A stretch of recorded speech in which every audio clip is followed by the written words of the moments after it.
ladies and gentlemen. How's everybody doing out there in Internet City? It is Monday night. This is Monday, December 20th that we're recording this? Yeah, the 20th. Yes. So happy holidays, whatever you guys may or may not be celebrating. We hope it's a good one. But we're here to party it up for our 6th anniversary, the Whatnauts 6th anniversary. It is our 6-year retrospective. We're gonna eat pizza. We're gonna have some drinks. We're gonna look back on all the cool things that we did. Look ahead to next year. My name is Kyle Springer, and I am joined by Ignacio Rojas. Hey, good to be here. Alan Busby. Oh, hey.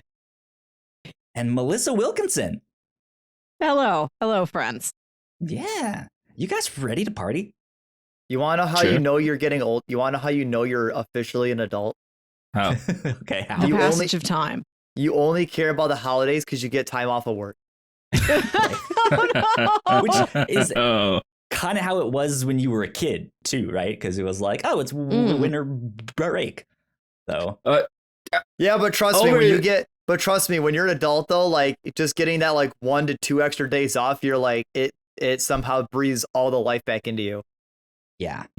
And then Monday just sucks it back out, and you're like, oh, okay, well, there we go. That's always been so weird for me because, as you guys know, it's winter weather, but it's summer over here, so we get a summer vacation.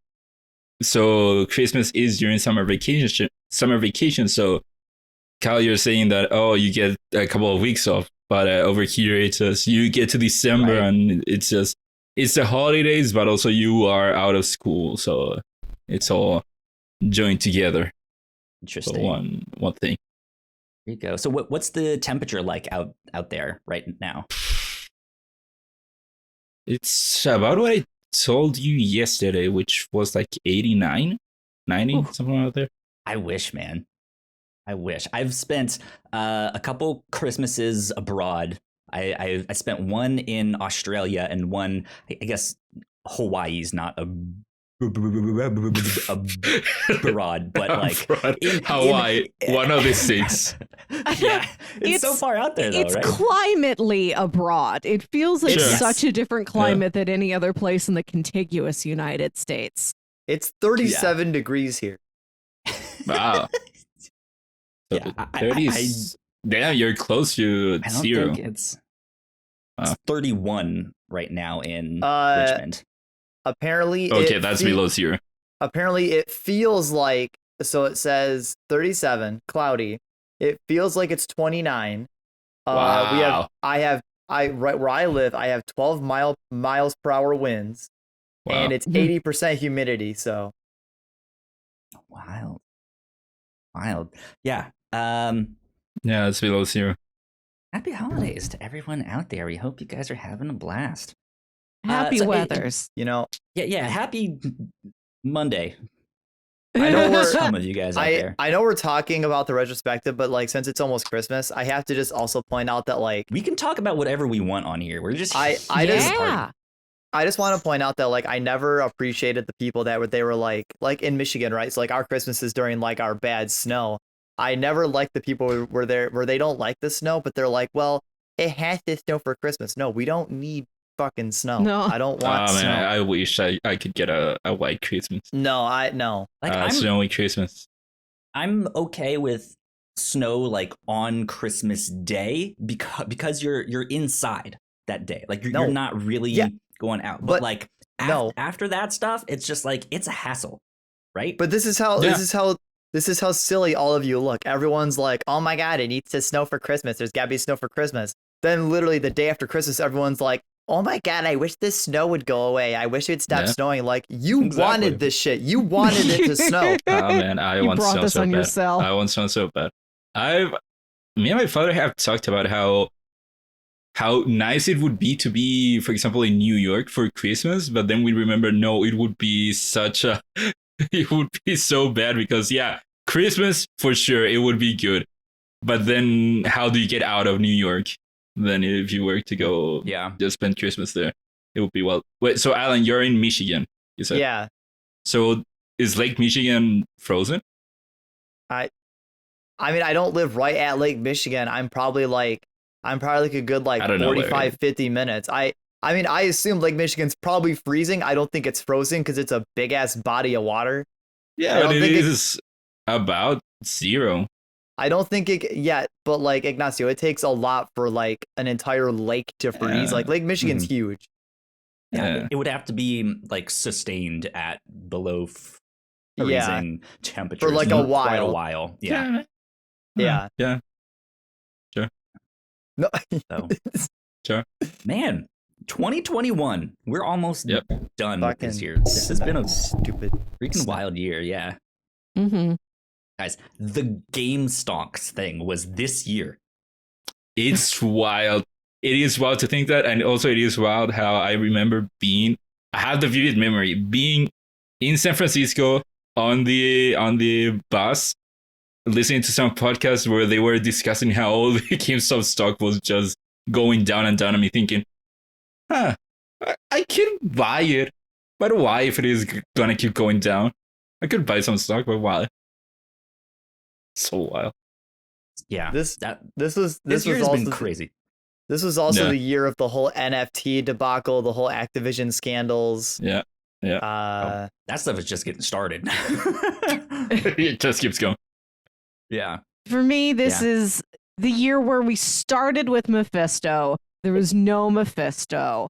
I tell time in terms of like MCU villains. I think that's how I'm gonna look back on this year. Like, we had Agatha, we had Kang, we had Doc Ock. That was this year, right? Yeah. Mm-hmm. That was all this year. Exactly. Don't forget John Walker. Walker was this year. Many villains: Icarus, Winwu, spoilers! Dreykov, all of them. Spoilers. It's way past time for spoilers on that one. But yeah, this has been an interesting year. I feel like here at the Whatnauts we have accomplished quite a bit. I feel like we fell into a good rhythm here. Mm-hmm. Especially with the Reactor Corps. That one has kind of changed a lot this year. That was a podcast that we really only did once in a blue moon. And then we started doing like trailer reactions and reactions to each individual episode of like WandaVision and Falcon and the Winter Soldier. And I think we just found like the right stuff. Yep. Yeah. I went back to see what movies we've covered on that show recently. And I looked, and I think in 2020, apart from the retrospective episode, which gets posted to all our feeds, I think we had 4 things to react to in 2020.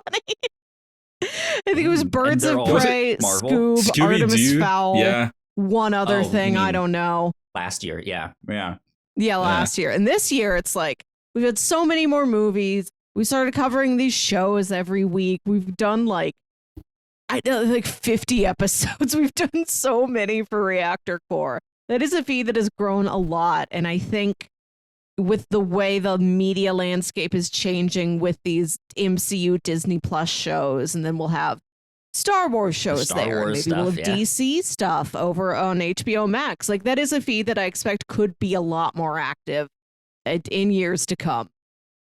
Absolutely. Yeah. Absolutely. Yeah. Y'all are forgetting about the most exciting thing that happened this entire year, and it's honestly upsetting.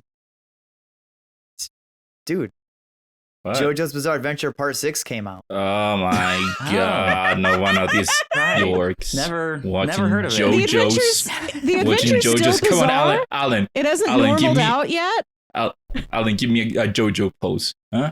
Why don't you give me a JoJo pose, huh? These freaking nerds. How does I'm trying to think of the angle Bruno does it.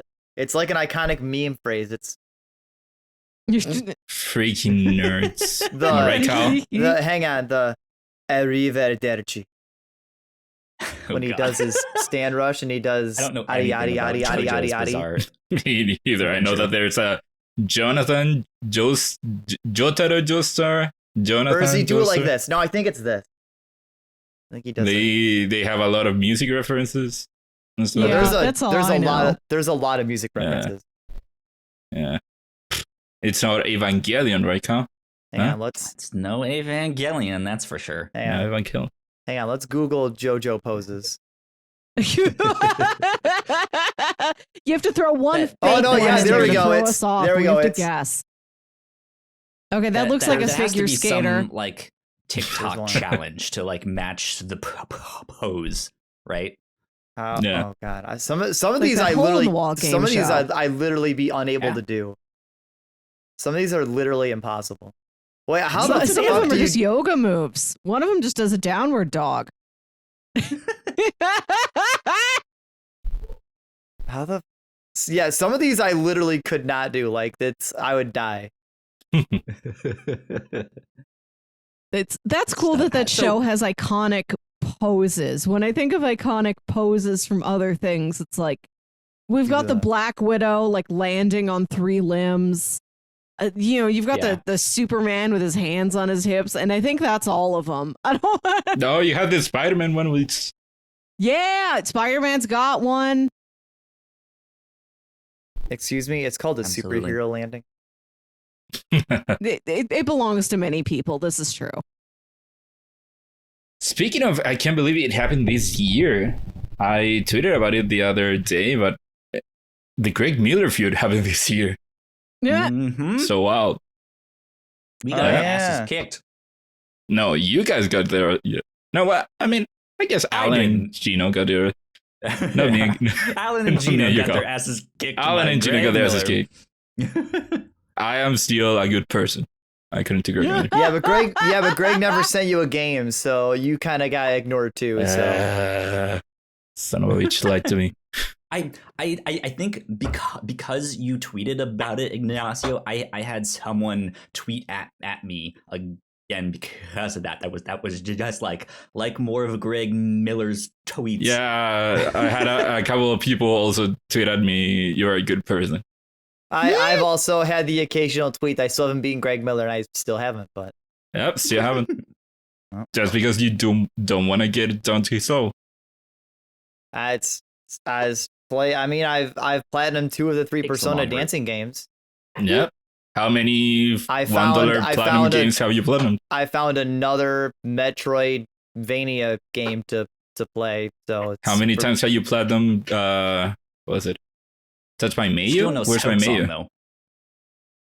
What? I got Mayo 1 and 2.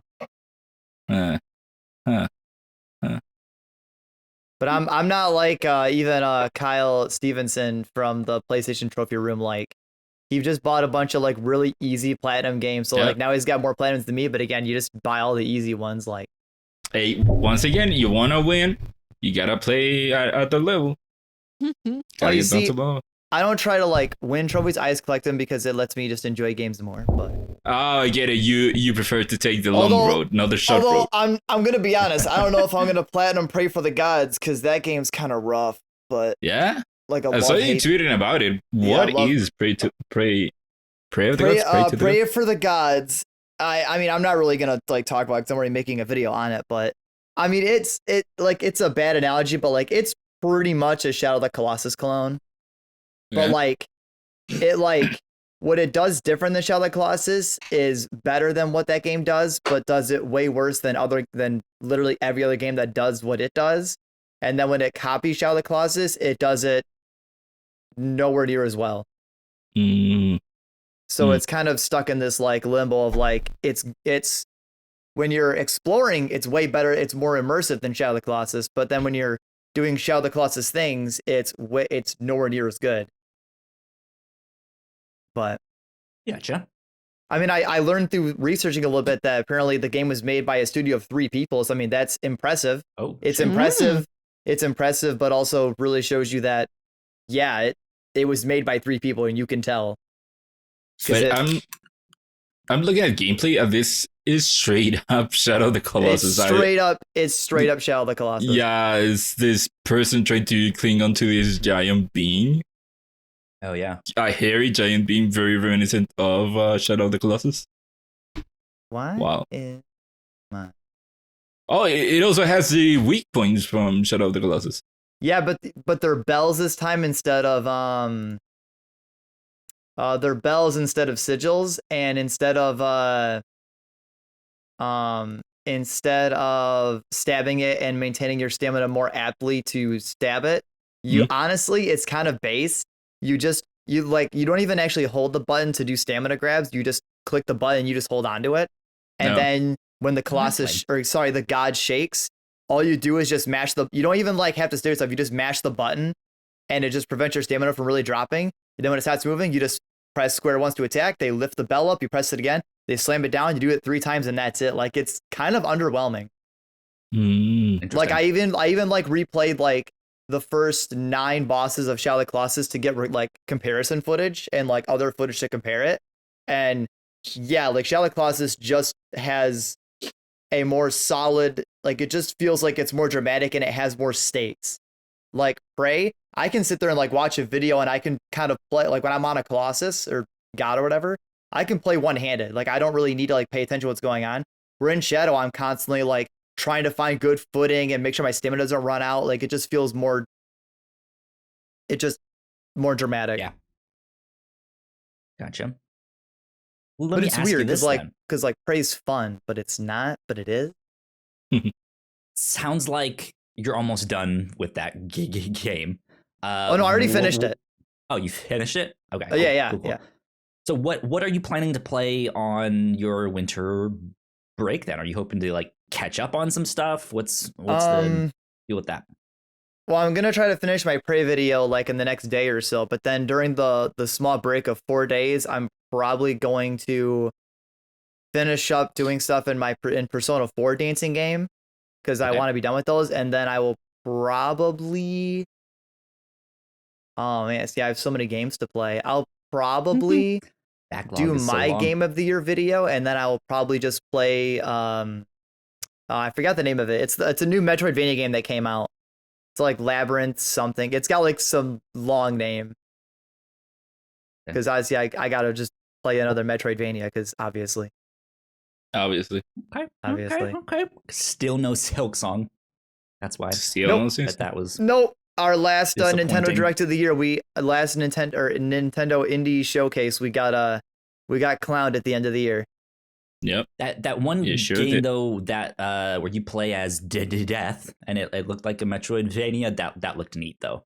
Oh, that's what I gotta play. That's what I remember. Yeah, I have that, but I haven't played that either yet. Gotta play that too. That game looks good. Ignacio, what about you? Yep. You hoping to beat some games or catch up on some shows or stuff like that? I don't really have a break now. I'm doing my masters, so I don't really get time off until February. So I still have enough time to play video games. Like I told you, Kyle, the other day, I'm playing through Cyberpunk. Slowly playing through Cyberpunk, but yeah, I haven't passed where I was before. I forgot all about how Cyberpunk like kind of came out that last year or earlier this year and it didn't work and people were like, we're going to try again later. Did they try again later? Yeah. Is it better now? No, it's not necessarily that. The thing when Cyberpunk came out, like I said before, it is more of a tale of two games where there is a Cyberpunk that came out on console, which is very buggy, and then there's a Cyberpunk that came out on PC that it runs fine, and it was a lot of people's game of the year. A lot of people like that game. So I'm playing it on PC, and I haven't gotten really any significant bug. I got a visual glitch at some point, but nothing significant. But yeah, I just wanted to try it out because people did say that they did like it, and now I have the opportunity to play it on PC. And I've been wanting to play it for a while. Yeah, it's so wild to me as somebody who doesn't play video games that it works in one medium and not in another. It's like you could only see Dune if you went to see it in IMAX, and if you went to see Dune in a regular theater, like Paul stuck his hand in the pain box and then it was still there. He never removed it. The movie got stuck. There's no more Dune. It's season die. It's just not in it. Which is is kind of what happened to me because I bought the game. I played 8 hours or so enough to get like a good impression. But yeah, I stopped, and I'm waiting for them to do their PS5 upgrade. And they Which still they haven't keep made that pushing. yet. They still Yep, they keep pushing keep it. delaying it, and it's just like, God damn, like this game had so many problems on console that it like they still don't have the like current gen version out right now, Yeah, which is and wild. The development of that game is so interesting. There is a series of videos on YouTube that I watched that are called What Happened, and they go through the travel development of games. And I watched the one in Cyberpunk, and that game had they did so much well for The Witcher, and they screwed it up so much for Cyberpunk. It is wild. For example, they insisted on having a character creator that was very in-depth. Even though it is a first-person game, you rarely ever see your character. So they wasted a lot of time on something that wasn't gonna be all that necessary. I do have to say that I made a cool looking character, but yeah, but you rarely ever see yourself. I mean, right? Yeah, you're absolutely right. But it was also strange, just like how detailed it is. Like, Melissa, you can pick your genital and breast size, like, oh boy, like, in a detailed fashion. Yeah. Oh my God, I can get up to half cups. I like that. Very inclusive. But the thing is, you'll never see yourself. That's the problem. And but they like, went I'll so know detailed those with are it. my cyber boobs. Once you design your cyber boobs, they're with you forever. But yeah, so it's just stuff like that kept adding up that it ended up where it ended up. Cyberpunk being the mess it is. Yeah. So something else besides Cyberpunk you're hoping to catch up on? I still want to play at some point Peace Walker. Okay. You know that I talked about me going through the Metal Gear games. I played through Revengeance and I haven't gotten the drive to go to Peace Walker. But I do want to get at some point to Metal Gear Solid 5, but I'm imposing to myself that I have to play Peace Walker first. So that might happen at some point, but still, one thing that I'm constantly playing still is Fortnite. I'm still playing through that game. When will you ever beat Fortnite? Who knows? Can you ever? No. Never. The game beats you. Game beats you in Fortnite. Melissa, I yes. know you're not much of a video game player, but is I'm there some none kind of of a like gamer. Movies or television series or books or something that you're like wanting to catch up on, or something that you missed? I've got a book I've been reading on and off for the past several months. I'm almost done. I'm down to like 35, 40 pages. I can finish it before Christmas, I think. I've got Matrix homework. Gotta see 3 more Matrices. I'm only 2 of the way done. 2 out of 5. Oh, there's a new season of Pen 15 out that I haven't gotten to check out yet. So I'll be spending winter break with those nice girls. Isn't that the finale? Like that's the final season, right? Yeah, it's like season 2.5. I think that's what I saw. It's like the back half of the season. I guess they couldn't finish earlier. I gotcha. Yeah. That's kind of what happened to Money Heist. They split the final season in 2. So, because wait, Money Heist, isn't that the show? La Casa de Papel? Yeah. That one. I didn't know that you watched it. That show is freaking amazing. Yeah. Really? That show's awesome. Yeah, that's what I heard. That's what I heard. Yeah, when it came out, it was a big deal. In Latin America, Spain also, when it came out. Yeah. So I didn't know that you watched it. Yep.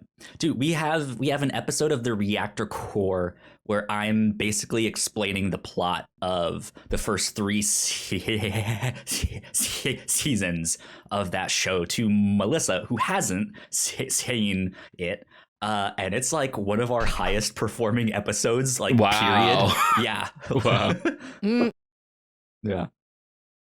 Oh, but that show is finally done. It was fantastic. I loved it. That show is bananas. It is bonkers what happens That's in that good. show. I need yeah, a it's ranking good. It's of fun. like the 10 most bonkers dramas on TV right now, or like in the last handful of years. So I feel like there's weird stuff hiding that I don't know to look for. Oh, yeah. For I sure. would absolutely put Money Heist on there. For sure. Good. For sure. I want to do just Like, an entire it's series like- on weird dramas. It's like seasons 1 and 2 of Money Heist is legitimately like great heist movie style stuff. It's fantastic. And the heist that they're doing is done by the end of season 2, and then the final 3 seasons is a second heist that they do. They go back for one more, and that second heist, just they're like, oh, you guys liked this show, huh? You guys liked all the crazy things that happened in this show. What if we just turn the dial up to 15? Like, how about that? And it's just like, Good. this stuff is bananas. Yeah. So I recommend it. It's on Netflix. I don't know. Did you have some more stuff that you were that you said you were about to finish or catch up on? No, I can only set my sights so far in advance before I've got podcast homework again. I've got some TV shows on my list. gotcha. I think 2022 might be the year I like finish off TV shows I started watching. Like, I'm eventually going to get to the rest of Hannibal at some point in my life. You should. Good show. I read the entirety of Demon Slayer manga this year. Oh, yeah. How many is that? It's 23 volumes. Oh, One day There you go. it Big just old got chunk. so good that I got home from work in the morning at like 5:30, and like I was like, all right, I'll finish the book I'm on and I'll go to bed. And I finished it and I was like, damn, this is so good. Then I read another one. Next one. Yeah. I literally like went and Ooh. put the one I was reading away, and then I went and grabbed a different one, sat back down at the table, and I started to read it. And like I was just reading through it so quick because it was so good. And I finished it and I was like, damn, what happened? Because it left on a good cliffhanger. So I like got up, put it away, grabbed another one, sat down, and I read through a third one. And I'm sitting here and I'm like, I look at my phone and I'm like, damn, it's like 8 a.m. Should probably go to bed. yeah. Like, okay, I was like, all right, I'll go to sleep now. Is it manga further on than the anime? Yeah, well, the manga's done. Manga was finished like I think end of last year, Mm. which is so sad because the anime just started the Entertainment District arc, which is weird. Which I mean, depending on how long or how the anime breaks it up, is the fifth or sixth to last arc. So like the anime doesn't feel like it's very far in. Oh, Like where the Couple anime more starts seasons. now, I think is technically the latter half of book 8, but we'll just say book 9. So the anime just started book 9 of 23. Oh, I okay. gotcha. So So that's that's yeah. has It still bit has more quite a to- bit to go. I have one more thing in my Gundam rewatch. A Universal Century You and your Timeline Gundams. Gundam rewatch. So Mobile Suit wait, Victory how Gundam. many Gundam shows are there? There's a shit ton. There's a lot. I know. How many is it? I don't know an exact number, but there is quite a bit. And you watched almost all. I have seen almost all of the Gundam shows.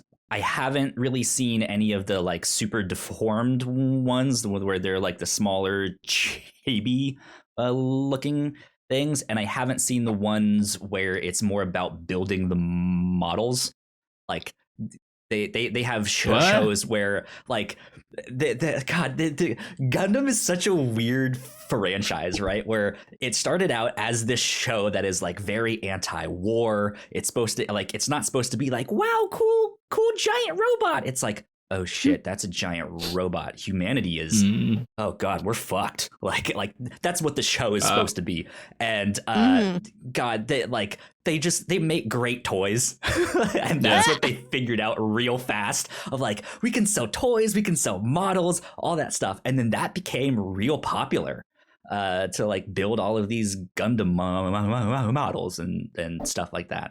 And yeah, now they have shows that aren't about the like giant robots that are like hiding in a big war, but it's now about building the models, these like toy so it's just like models, and you can like it's like a slice of life like that, anime where one of the focuses is that the characters build Gundam models. I wouldn't say slice of life. I would say more like Pokemon or Beyblades or stuff like that, where they are like they're collecting the models parts and and building the models and then fighting them or stuff like that. Yeah. How do you fight the models? I'm sure there's actual rules out there for like like what parts do what and all that stuff, but I think probably in real life that's really not something you do. Like they have mobile games and stuff where you can do all of that, but yeah, it's just like there's a big collector's market and stuff like that. So it reminds me of Evangelion, where the show itself it has a lot of symbolism of religion and spirituality and all stuff like that. And you look at the spin-offs that it has had. Like Hello Kitty, Neon Slice of Life, Genesis Evangelion, crossover macaroni and cheese shaped noodles. Exactly. I guarantee you something like that exists. But even the mangas that they spun off from Evangelion, you have one that's based on one scene from the latest episodes where it's just them going to high school, and it's like a slice of life show. But then there's another one where it is more of a chibi style, and it's also them going to school, but also one of their classmates is the Ava Unit 01 in chibi form. Also there. Yeah. That's so weird.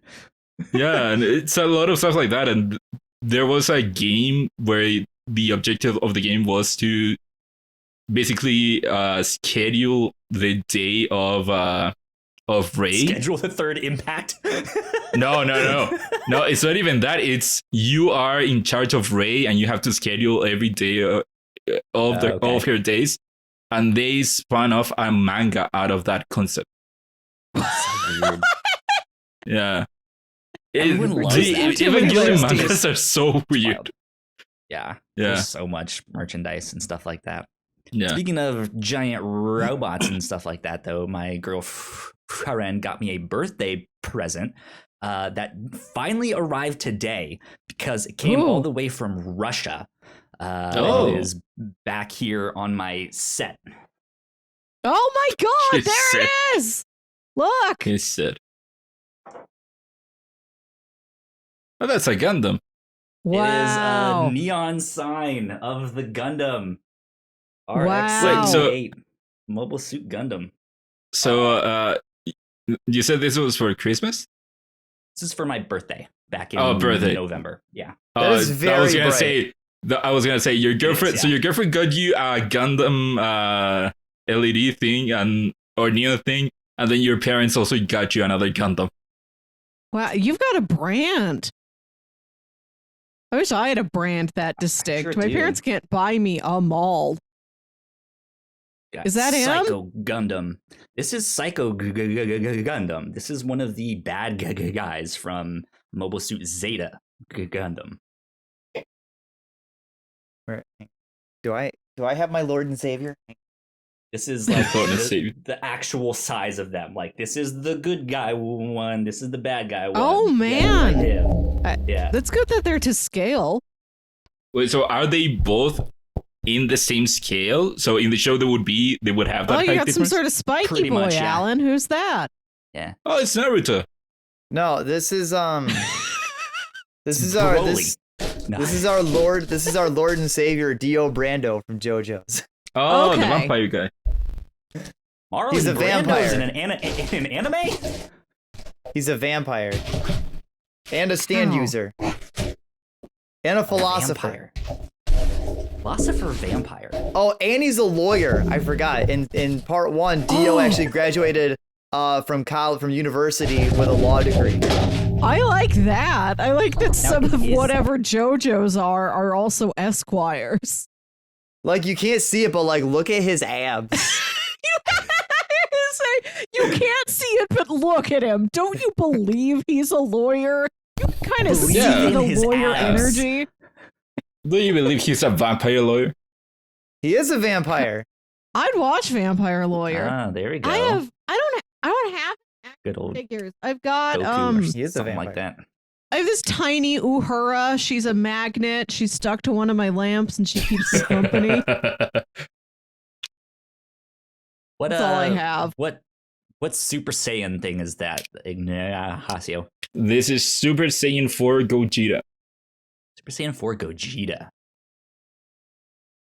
He has That his is, like, tail. Monkey fur, Oh, his tail, good. his orange hair, all that stuff. What's one of those? Alan has another action figure on a stand. Yeah, so- blue looking dude. So this is Giorno Giovanna, also from JoJo's. He is the That's what I son said. of Dio Brando. Oh, okay. He is the son. He's way smaller. He's way smaller than his dad. Yeah, Many sons they are both also to scale. And here you have Mario. Hey, there's Oh, Mario. hi. Mario, I know. Mario's a familiar face. And then the only other figure that I have that I own, Hey, it's Goku. that's not One Piece Goku. himself. It's Mr. Peace. Yeah, One Piece. Mr. Peace. I His randomly name is just One. I randomly just I Hi, have my was- name a, is Peace. One Piece. a figure of Luffy from the Wano art. So yeah, And that show There- is still going. Over There he is. 1,000 episodes. there he is. Wait So yeah, till if he you gets like a over dude with no 9,000. if you like a dude with no shirt on and a scar on his chest, then there you go. Everyone's satisfied. Yeah. Melissa, you need some like Venture Bros action figures. I do and have Venture models. Brothers action figures. They're just still in the package and they're like Okay. attached to my wall. I can see them. I just can't take them down for you to look at. But I do have a Monarch and a Dr. Venture Believe up in here. them. Believe in Dr. Venture, even if you can't I- see him. I can see him, so you'd better believe in him because I can't Well, take can't him you down just- off the wall. Can't you just move your camera to point at them? Oh, okay. If you want me to try, here, let's see if I can do it. That's them. There they are. There we they are. go. Ah. Okay. Ah, Wait, Rusty. So Still in the box. Melissa has her action figures so that she can look at them. Cal has Yeah. his action figures so that the camera can look at them. Mhm. Mm-hmm. Yeah. Absolutely. Power Rangers still in the box. Street Sharks. Gundam models. Spider-Man action figures. Oh, Jesus I also action have figure. since since this became a show until Hey, Ooh.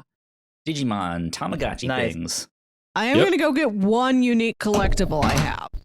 Hell yeah, and go get also it, Melissa. one friend gave this one to me.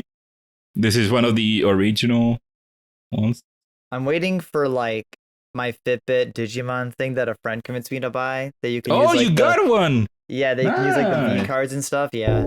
Yeah, this one, which Yeah, is wait. now technically a Digivice also. Yeah, so like I'm waiting for that to come in the mail. God, you fucking Nice. nerds, man.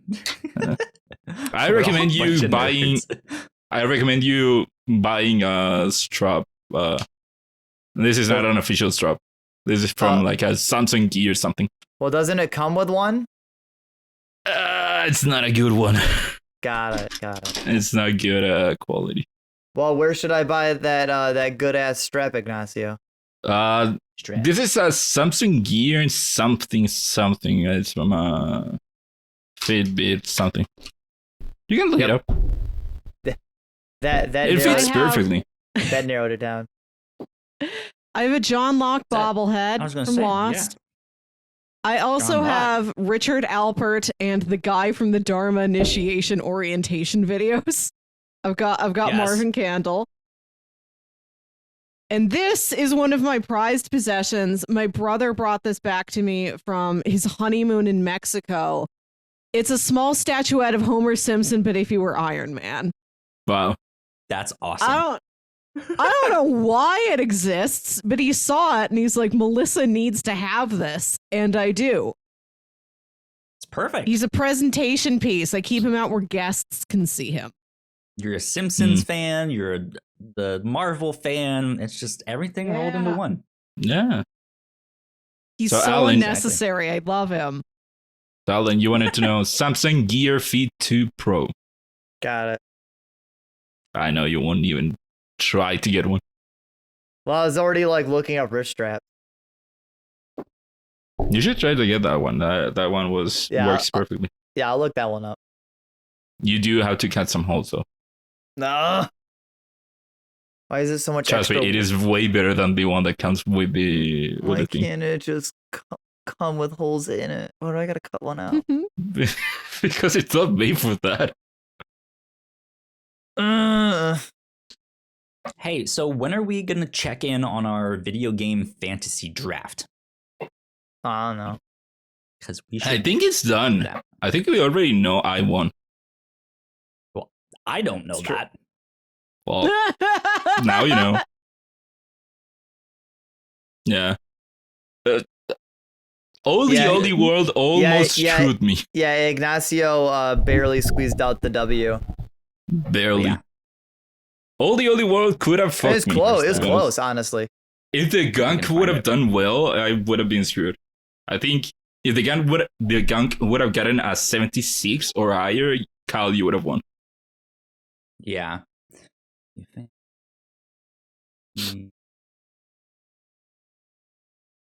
Where is it? What's the website? Fantasycritic.games. Okay. Fantasycritic.games. There it is. Am I still logged in? Oh. Mine just kept me logged in. Mine too. I haven't looked at the thing since last time we looked at it, so it probably kicked me off. God, I don't want to go to work. Why can't it just be Wednesday night already? The new Crossplay League. Saw Spider-Man Friday or Saturday. Nice. Saturday. Nice. What do you think? Was okay. Son of a bitch, I knew it. It was amazing. It was really good. I still feel like if I was gonna rewatch it, I would probably watch Far From Home though. Really? Mm-hmm. Wow.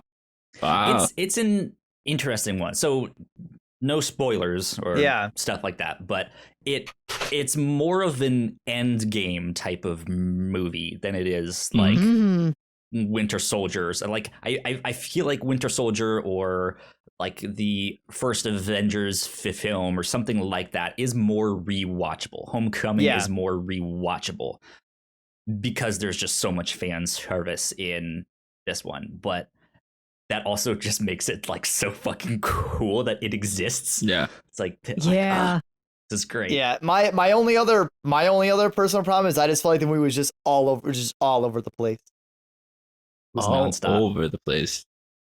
Wow. Non-stop. Yeah. I'm watching it tomorrow again. So we'll see how rewatchable it is. Yeah, I would not. Like, I liked it a lot, but like when we watched Shang-Chi, I was like, Amy and I were like, yeah, we'll go watch it again with another friend. This movie, watched it, I would not go rewatch it. I think it's a triumph of filmmaking for me. Yeah, it is. Absolutely. Speaking of Spider-Man, we did our spoiler cast for that. We recorded that yesterday. It is up. It is on our feeds for the Reactor Corps. You guys can go check it out now and listen to our thoughts, our reactions, our spoilers, all the spoilery goodness. And you can find out how Gandalf got to be in the Spider-Man universe and why he's in a Spider-Man outfit. It was strange, but you know, Gandalf and Neo. Again, they had that cross promotion with Matrix. Exactly. Hi, Sam. Sam is in the chat. What's going on, Sam? Sam? Hi, How are Sam. you? Hey, Sam. Yeah, I am backwards because I forgot to rotate my thing as I was setting everything up for all of this, so I'm backwards. And if I look at the camera, I like on the stream, I'm like facing away from everyone else because I'm like slightly to one side, like at a small angle. So I'm looking away from everyone. No, there was not a Doc Ock sex scene. You have to get the deleted scenes for that stuff there. If only. Dang. Yeah. It might be in the uncut version. Right, yeah. In the hentai version. Yeah. Speaking of honestly, that's what ruined my enjoyment of the movie. Is I waited the whole movie for that scene to happen. It's like, I thought this was gonna be a hentai.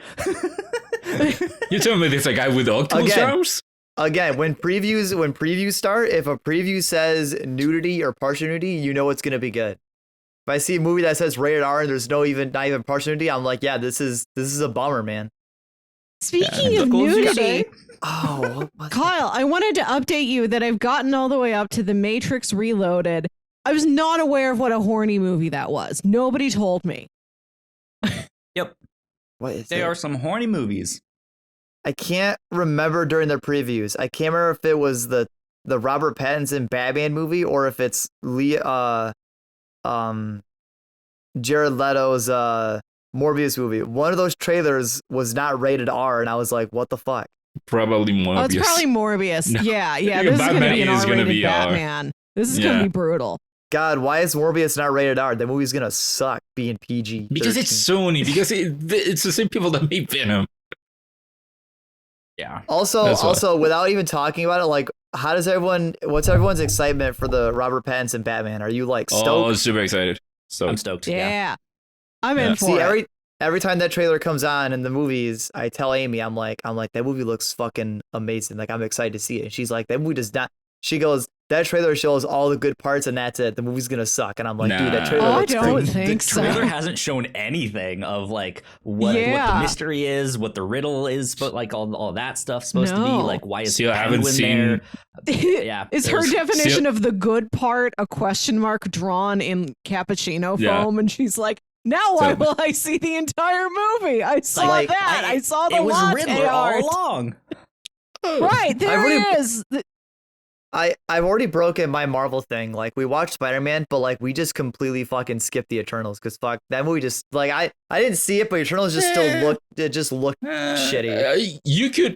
It was not a good watch it. movie, but I got a lot out of Eternals personally. Other Marvel movies. I thought it was fine. Yeah, I think that is one that for everyone. But it's still good. Yeah, and it is one that I feel like might be interesting that if you shelve and go back to it when upcoming movies do make it very relevant. It's something that's there's a lot of content in there that is going to pay off for years. So I think it is something people will return to throughout the future of the MCU. Okay, so I can just watch it later. I don't need it right now. I think if anything, just watch the end of the movie. I mean, it'll be on Disney Plus in January. So if you have access to that, you can just wait till then. Check it out. Yeah. So yeah. Go.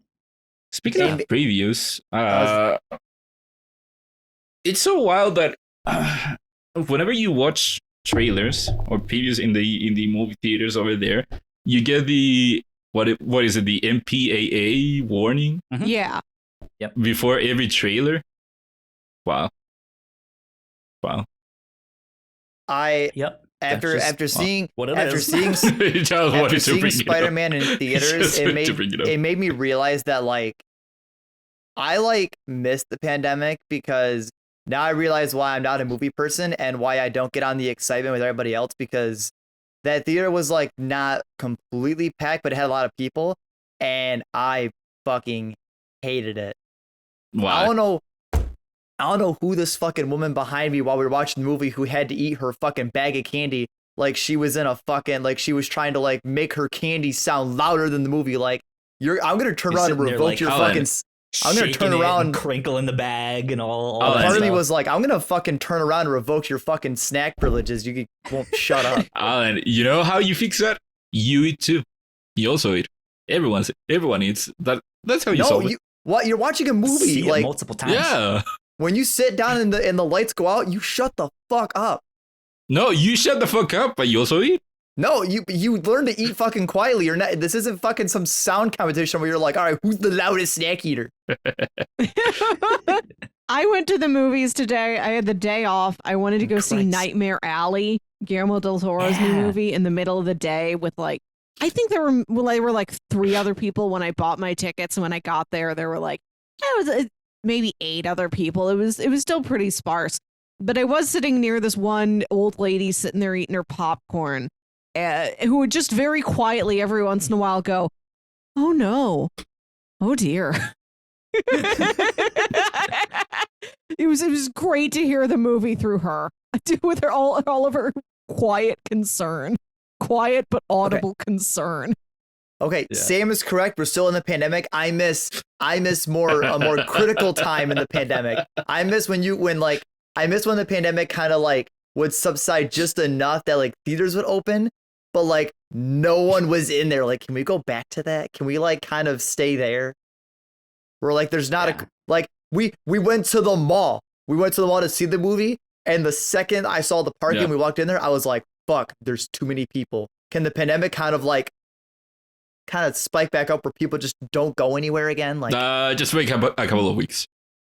Yeah, but then it spikes and you go somewhere and then everybody makes you feel bad for being the person who goes somewhere. That's when fine. When I go somewhere and other people are there, it's like, okay, at least other people made the same choice I did. No, that's fine. You can't make me feel bad. Like, if I want to go somewhere, I'll go somewhere, but I want everyone else to not go there. Like, I want there to not, like, I realize when we get closer to Christmas, now I realize why I'm like, wow, I don't go anywhere now because there's too many fucking people. Yeah. So I forgot that people go to the mall and they're like, okay, we're shopping. Let me just, with my group of 3 people, let me fucking fan out and just take them. I love that. Okay, your problem is that people go to the mall thinking to go shopping. Well, no, people go to the mall to shop, but they don't fucking know what they're doing. They just stand there and they're like, okay, let me take like 2 steps and then. No, that's what the mall is for.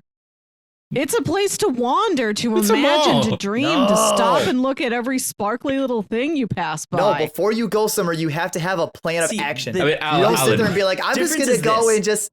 The difference is this. You guys are both right? If you know what you want, go in there, surgical strike, like get what you need, get out. If you don't know and you're just wandering, that's fine, but be aware. But stay out of my way. Like, yeah, just don't stand there in the middle of the walkway and just stop. And just exactly like, move. Like, there are people here that are trying to go this way, and you just stop. Like, I don't know. You guys need to be more proactive on the Kyle, defense. my favorite thing is that when out of the way, my favorite thing is when people stop and stand right in your way, so you try to get around them. You like try to squeeze around them in your way again, and they get in your way, or you get around them really quick, and they give you a dirty look. Like, I'm sorry, you're the one who's in my fucking way. But I'm like you. I go with a plan. I'm in. I'm out. I go here. I go here. I go here. Then I leave. That's what I do. Yeah, but I do not have a problem with people just wandering around. Because they just stand in the way. Unless they are with me and I have to stay with them. Yeah, I do not have any problem. If they can be a problem, like, not in everyone else's way, then they wouldn't be an actual problem. It'd be fine. They can stay at the mall and wander around all day, all they want. I don't know. The way I see it is that I evade people. I don't expect them to evade me. I was thinking to myself, I was like, man, if you want someone to get out of your way and you're in like a mall and people are just in your way and they're standing around, as you walk by them, you just gotta let out one really big exaggerated cough just right in their direction. Be like, oh, sorry, with social distance, my bad, you're in my way. Man, I'm afraid of coughing in public. I'm afraid of coughing in public. It's wild. Good stuff. I don't like before we get I don't like to, sneezing in public. Too far away from the Reactor Corps, I do want to mention that we have some exciting news for the Reactor Corps. It's getting a brand new look. I have designed a new logo, some new artwork, some new cover art stuff. So starting in the new year is when all of that will take effect. And stuff like that. I'm super excited about it. I'm going to be putting it on screen by the magic of post-production editing here for the YouTube version. But yeah, starting in the new year, the Reactor Corps will have a brand new look. So I'm excited about that one. A little more exciting. So yeah, it has a whole new like animated intro, a whole new song, like all that stuff. Wow. So, hell yeah. I'm excited. You've been busy.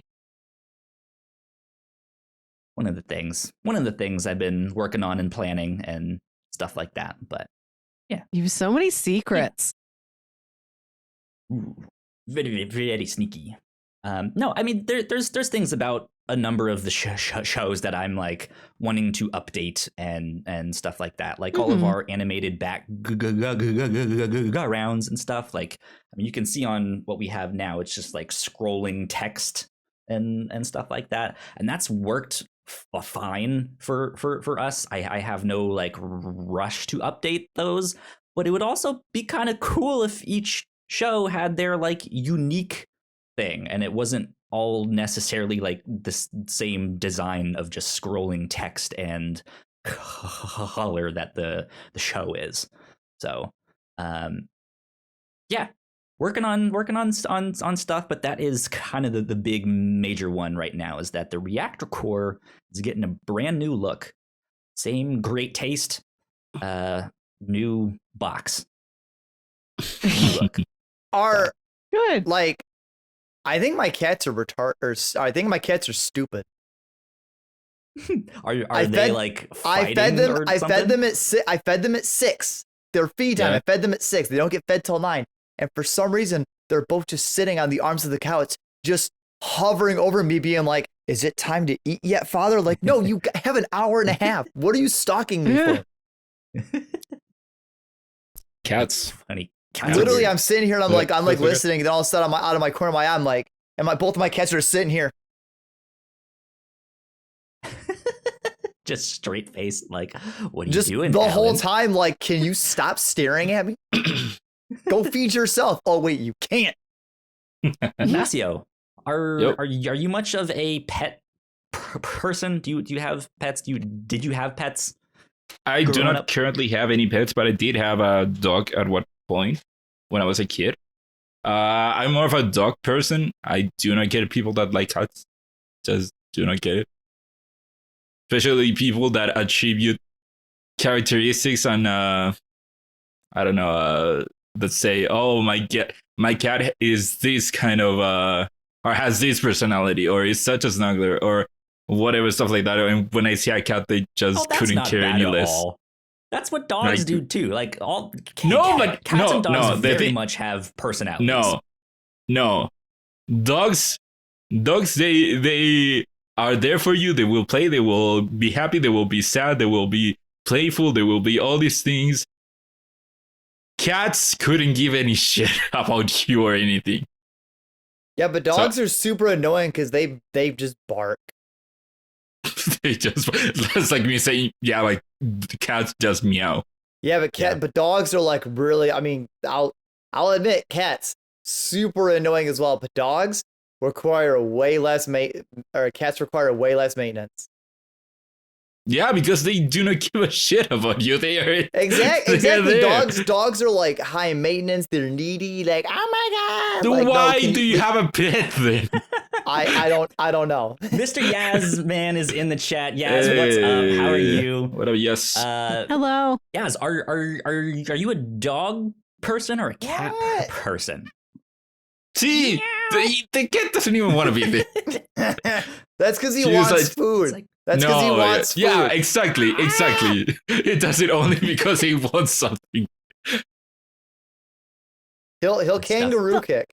Melissa, same Aw, thing for you. yeah. I don't think I've ever heard you talk about like family pets and stuff like that. Oh, we've never had any. I've never had a pet. No? No. Interesting. I- No pets for Melissa. There you go. My parents had a Freedom. dog when my older brother was a kid, and I don't think he Freedom. was a well-behaved dog, and they were not interested in more pets. No. I think I'm allergic to cats, so I like them, but I could not live with one. I'd like to have a dog some point in my future when I also have a fella to help me take care of the dog. Everyone always tells me I should get one. I'm like, I do not want to raise a pet in a single parent household. That's not how I want to do this. I don't have that kind of time on my hands. I gotcha. Yaz I started to like cats less after seeing cats with a capital Yeah. C, cats. God. Was that this year too, or was that last year? Is That was something 2 That else was years that ago. happened late this year? 2019. 2019. That was That like Christmas 2019. 2019. God, Yeah. it all feels the same. Yeah. Yeah. It all sure just, then. like 2019 through now is just all feels like the same year. It all happened at once. I Yeah. don't know how it is where you guys live, but like at least here, yeah, we're still in the pandemic, but it sure doesn't feel like it. Yeah, it's Yeah. unfortunate. Now here it is. Still half and half, I would call it. Where, yeah, we can't go anywhere. We can't go to school, but it's still there can only be a certain amount of people in a certain space, confined space. Everyone has to wear masks. If you go into the mall or a supermarket, you have to take the temperature, and they have alcohol that you can get. So yeah, it's kind of like half and half. Yeah, we have none of. Yeah. So my first pet was a snake. And Wow. I named it after a basketball player that played for the Los Angeles Lakers, Nick Van Exel. So his snake's name was Van Exel. And Not bad I as a snake name. did not want to go near it at all. I do not like snakes. I do not like lizards, reptiles, bugs, all that stuff. It is creepy, crawly, and slimy, and slithery, and Snakes are dry. Notoriously dry. I wouldn't know. I don't want to know. Do snakes count as pets? Can you Yeah. even Yes. interact? Yeah. Yes. Oh, yeah. Wait. Can you even interact with your pet snake? They'll Yeah. slither around you. They'll like You can, like, kinda hold them give on you, your- like, on your a arm and slither hand. hug. So weird. Yeah. So I don't weird. know. It's- I mean, I My don't- I'm not- sister-in-law has a snake. It's Had a even friend worse that was than like, cats. growing up hey, with a snake Hey, in the you want the house. snake? Like here, it won't choke you. Just put it on your shoulder. It'll kind of be on your shoulder and everything else. And I'm like, yeah, that's gonna be a no for me. Yeah, Yeah, that that's sounds even like something worse a than murderer cats. would say. Snakes are Stuff like that. chill. Snakes just want to like be in a circle. They're just Yeah. circles. Well, you Your can be in a circles would circle be by nice. yourself. That snake can be in a circle by himself. Yeah. Yeah, No, if my snake got loose though. We never found it. You Oh, never no. found it. Still in the No, walls of that and- house. I And guess you then could we say it moved. was you couldn't find it. I guess you could say it was slippery. Yep, Yep. it was a slippery snake. Ah. I've had like I don't remember if it was a hamster or a gerbil, but I've had something like that. But mainly I've had dogs most of my life. All sorts of dogs. Nice. Nice. My parents had ferrets when I was growing up. Those things were very hyper. I had a friend who had one for like a year. And I don't ever really know what happened to it, if it died or if they like returned it or who knows what. But it was like a short time. He was like, Kyle, I have a ferret, and I was just like, cool. What does it do? He's like, I don't know. They stand up. No, they're tall. They poop a lot. So they poop a lot. Yeah, sure. That sounds they about, do about though. right. That they do. That Sounds they do. about right. I almost died and choked on my pizza. Oh no! Oh, no. Ooh. What kind of pizza you got Melissa, today, Kyle? I just have good old pepperoni. It's a little bit cold now since I've been munching on it slowly but surely. But it's a brick oven style Red Baron pizza. That's the Okay. brand there. But Melissa, you were chowing down on some pizza. I got there pizza. too. Something. Yeah, this is from Mellow Mushroom, which I'd Okay. never been to Yeah. before. Always wanted to go. There was one on my way back from the theater today, so it was serendipity. One of these appears briefly in the Missouri scenes in Guardians of the Galaxy Volume 2, when all that Mhm. ego alien goo is attacking the Dairy Queen. There's a Mellow Mushroom around there too. So that's where you We may have have one seen this here in before. Richmond too. They're around, I think. Yeah. Mhm. It's Yep. very good. This crust is excellent. It's so like big and puffy and chewy and like really flavorful, really good texture. And it's like mine is the mushrooms and caramelized onions and like truffle aioli. Oh, That's how man. I like it. Oh, well, you're welcome for your pizza, Melissa, because you won review show bingo Yes, this year. I did. You crushed Wow. me. Let's talk about in review show bingo. bingo. Yeah, Kyle, we've been do you playing remember bingo on the review show?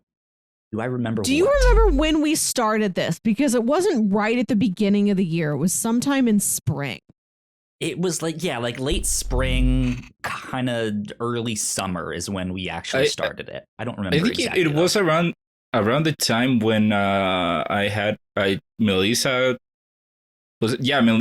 wasn't gonna be on the show, and I convinced you, Kyle, to watch I Want to Eat Your Pancreas. It I think might it have was been around that time. That time, yeah. But yeah, so we Melissa and I came up with a list of like movie tropes and comic book tropes and all that stuff that could like fill out these cards, and we decided to play bingo with all of the stuff that we read and watch on the review show.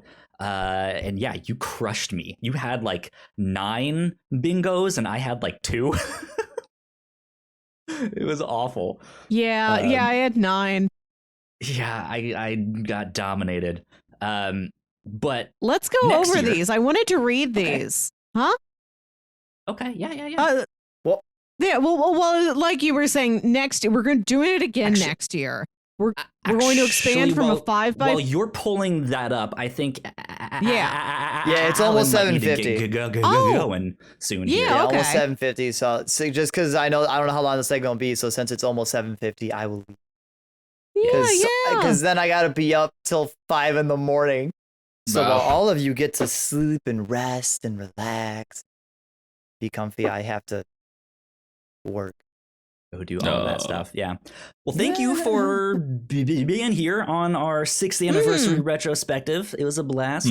Mhm. All of that stuff. Do you want to give people an update and stuff on what might be happening this next year in regards to crossplay? No, I'll still help out. Just the big advice is just mental health. Take care of yourself. Okay. If you need help, take medicine. That tends to help a lot. Yeah. There you go. They Mental tell you in health is school. They important. tell you in school drugs are bad, but apparently drugs are apparently very good. So Yeah. never forget that. There's been your Well. your good advice, but yeah, really, 2022. We'll still work on it, help out a lot and everything else. But also more working on myself too, obviously, and just trying to get my whole life situated with work, stuff like that. Really the hardest part of this last month was honestly just the work transition, everything else that definitely made everything hella tough. And it's still hard. Just this work transition's just really, really difficult. So hoping that going into next year, everything will start going back to normal, where things will start being easier to actually organize and get planned and get it done. As I said, it's bad for mental health, but working on it, so getting better. So yeah. Cool. Good stuff. And where can they find you on the internet? Well, you can't find me on Twitch right now because I haven't streamed for a while because working on stuff. But I am working on a really nice constructed video on a game I played that came out on a shadow release. So you can follow me at YouTube at youtube.com/landdonut, because that was the name I made all those years ago. So you can keep an eye for that video probably this Friday or earlier. If I get it done, you can watch it there. And I really hope you do, because I worked really hard on it. There you go. Good stuff. Well, once again, thank you for joining us. And we will see you all. Yeah, we'll see you. Good to talk to you. You. We'll see. Not everyone else. Looking away from everyone else. Yeah. Well, Kyle, just turn yourself. Hang on. Let me like how do we have to turn to each other? Hang on. Do I gotta do this? I have to look down this way. You have to look the other way there and then up. Yeah. There we go. All right. Bye, Kyle. Bye. So, but yes, thank you, and I will see all of you later. See you around, Alan. Glad you're able to stop by. Later. We put a lot of hard work into the shows that we make, and yes, we make multiple different shows here at the Whatnauts, and we'd love it if you would check them all out. You can find out more information on our website at thewhatnauts.com, as well as your favorite podcasting platform of choice. When you type in the Whatnauts, all of our shows will pop up right there. Just don't forget to give us a nice rating and review if you like the shows. If you want to support what we do here at the Whatnauts, patreon.com/the Whatnauts is the best place to do that. You can support us for as little as $1 a month. You can get all kinds of exclusive content at the $3 tier. You can also get a shout out and thank you on all of our shows at the $5 tier. You can support us on Twitch by subscribing to our channel at twitch.tv/the Whatnauts, and we would love to have you all join us for our live streams and talk with us in the chat. And lastly, we have merch. If you want to grab yourself a shirt or a sweatshirt or a mug or something else, go to the whatnauts.com/store to pick up some merch today. All right, there we are. Yes. Back to review show bingo. Yes, this year we did a 5x5. We're going to do it again next year and expand it to a 7x7 bingo grid, because we're going to be starting from the beginning of the year. We haven't decided yet when we're going to meet up and come up with new tropes, generate new sheets, see if we're going to change anything for the new year. But I look forward to it. This was a really fun mini game to play. So the bingos I got, and you might have to remind me for some of these what I actually got them from, because I didn't write down the thing it's from. The same thing that happened to me is I marked what ones I got. I didn't mark which ones I got them from. So that's maybe something we should keep track of for next year. Right. I got Secret Royalty. That might have been from those Doctor Doom comics. Not sure. Yep. A character going into some long, very personal spiel, and then the other character goes, "Why are you telling me this?" That one was from Stowaway. The guy in the chair archetype, that might have been Pacific Rim. If we started that early. If not that, then I have no clue. Ancient Evil. It could have very well been Spider-Man. We didn't do that on the review show. No, but it's specifically for review show topics. Okay. Yeah. Okay. I mean, every time you mention a guy in a chair, you pray to Ned Leeds for his strength. So he's there in my heart when I talk about this. Ancient Evil went to House of Leaves. No Time to Eat Breakfast went to Love Hard. Fight in the Rain. We got one of those in Dark. I put down Mom in an Apron, and we ended up crediting The Way of the House Husband for that, because he's constantly in an apron, and he's such a motherly figure within his household. Several of these I got while Kyle was gone. That 3-week vacation, I think, is the only reason I won bingo this year. Yeah. I got a Spaceship Ai from the show Maniac. It's not literally on a spaceship, but it is a personalized AI of a giant mega computer that's controlling the science lab that's so futuristic and isolated. It might as well be a spaceship. It's aesthetically, for all intents and purposes, a spaceship. I also got a one-shot sequence in Maniac. I got Crashing a Fancy Party, and I got a courtroom scene. Because that show has everything. An adult who just doesn't understand a kid. That was Mitchell's versus the Machines. A conspiracy board. I think that was probably the kid detective. A character telling another character, we're not so different, you and I. That was dark. A fake fast food brand. I think that was also Mitchell's versus the Machines. Or maybe the house husband. I don't know. If I'm here and you're here, then who's driving the bus? I believe that was credited to the dub of the Digimon movie. That's a great one. That's a great one. You know, that's one of the lines that I hate from them. I know. Well, it doesn't mean it still doesn't count for the game.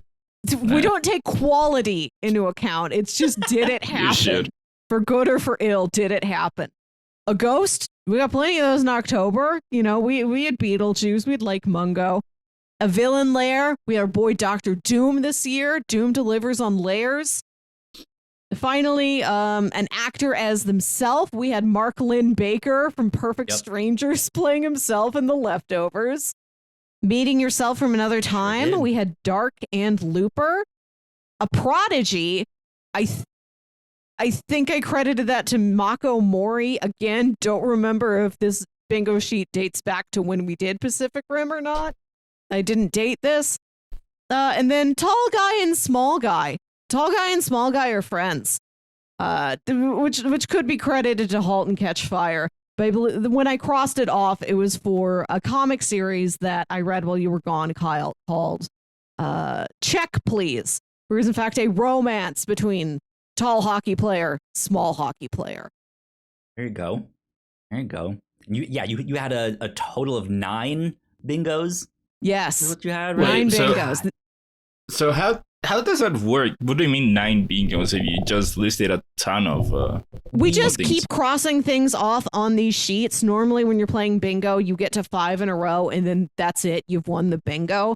But for us, it was how many crosses of 5 in a row can we get over the course of the year? So I did 9 of those. To just be like, hey, does this work? Is this something we can do? Do we need to make it bigger, smaller? Who knows what? But yeah, so.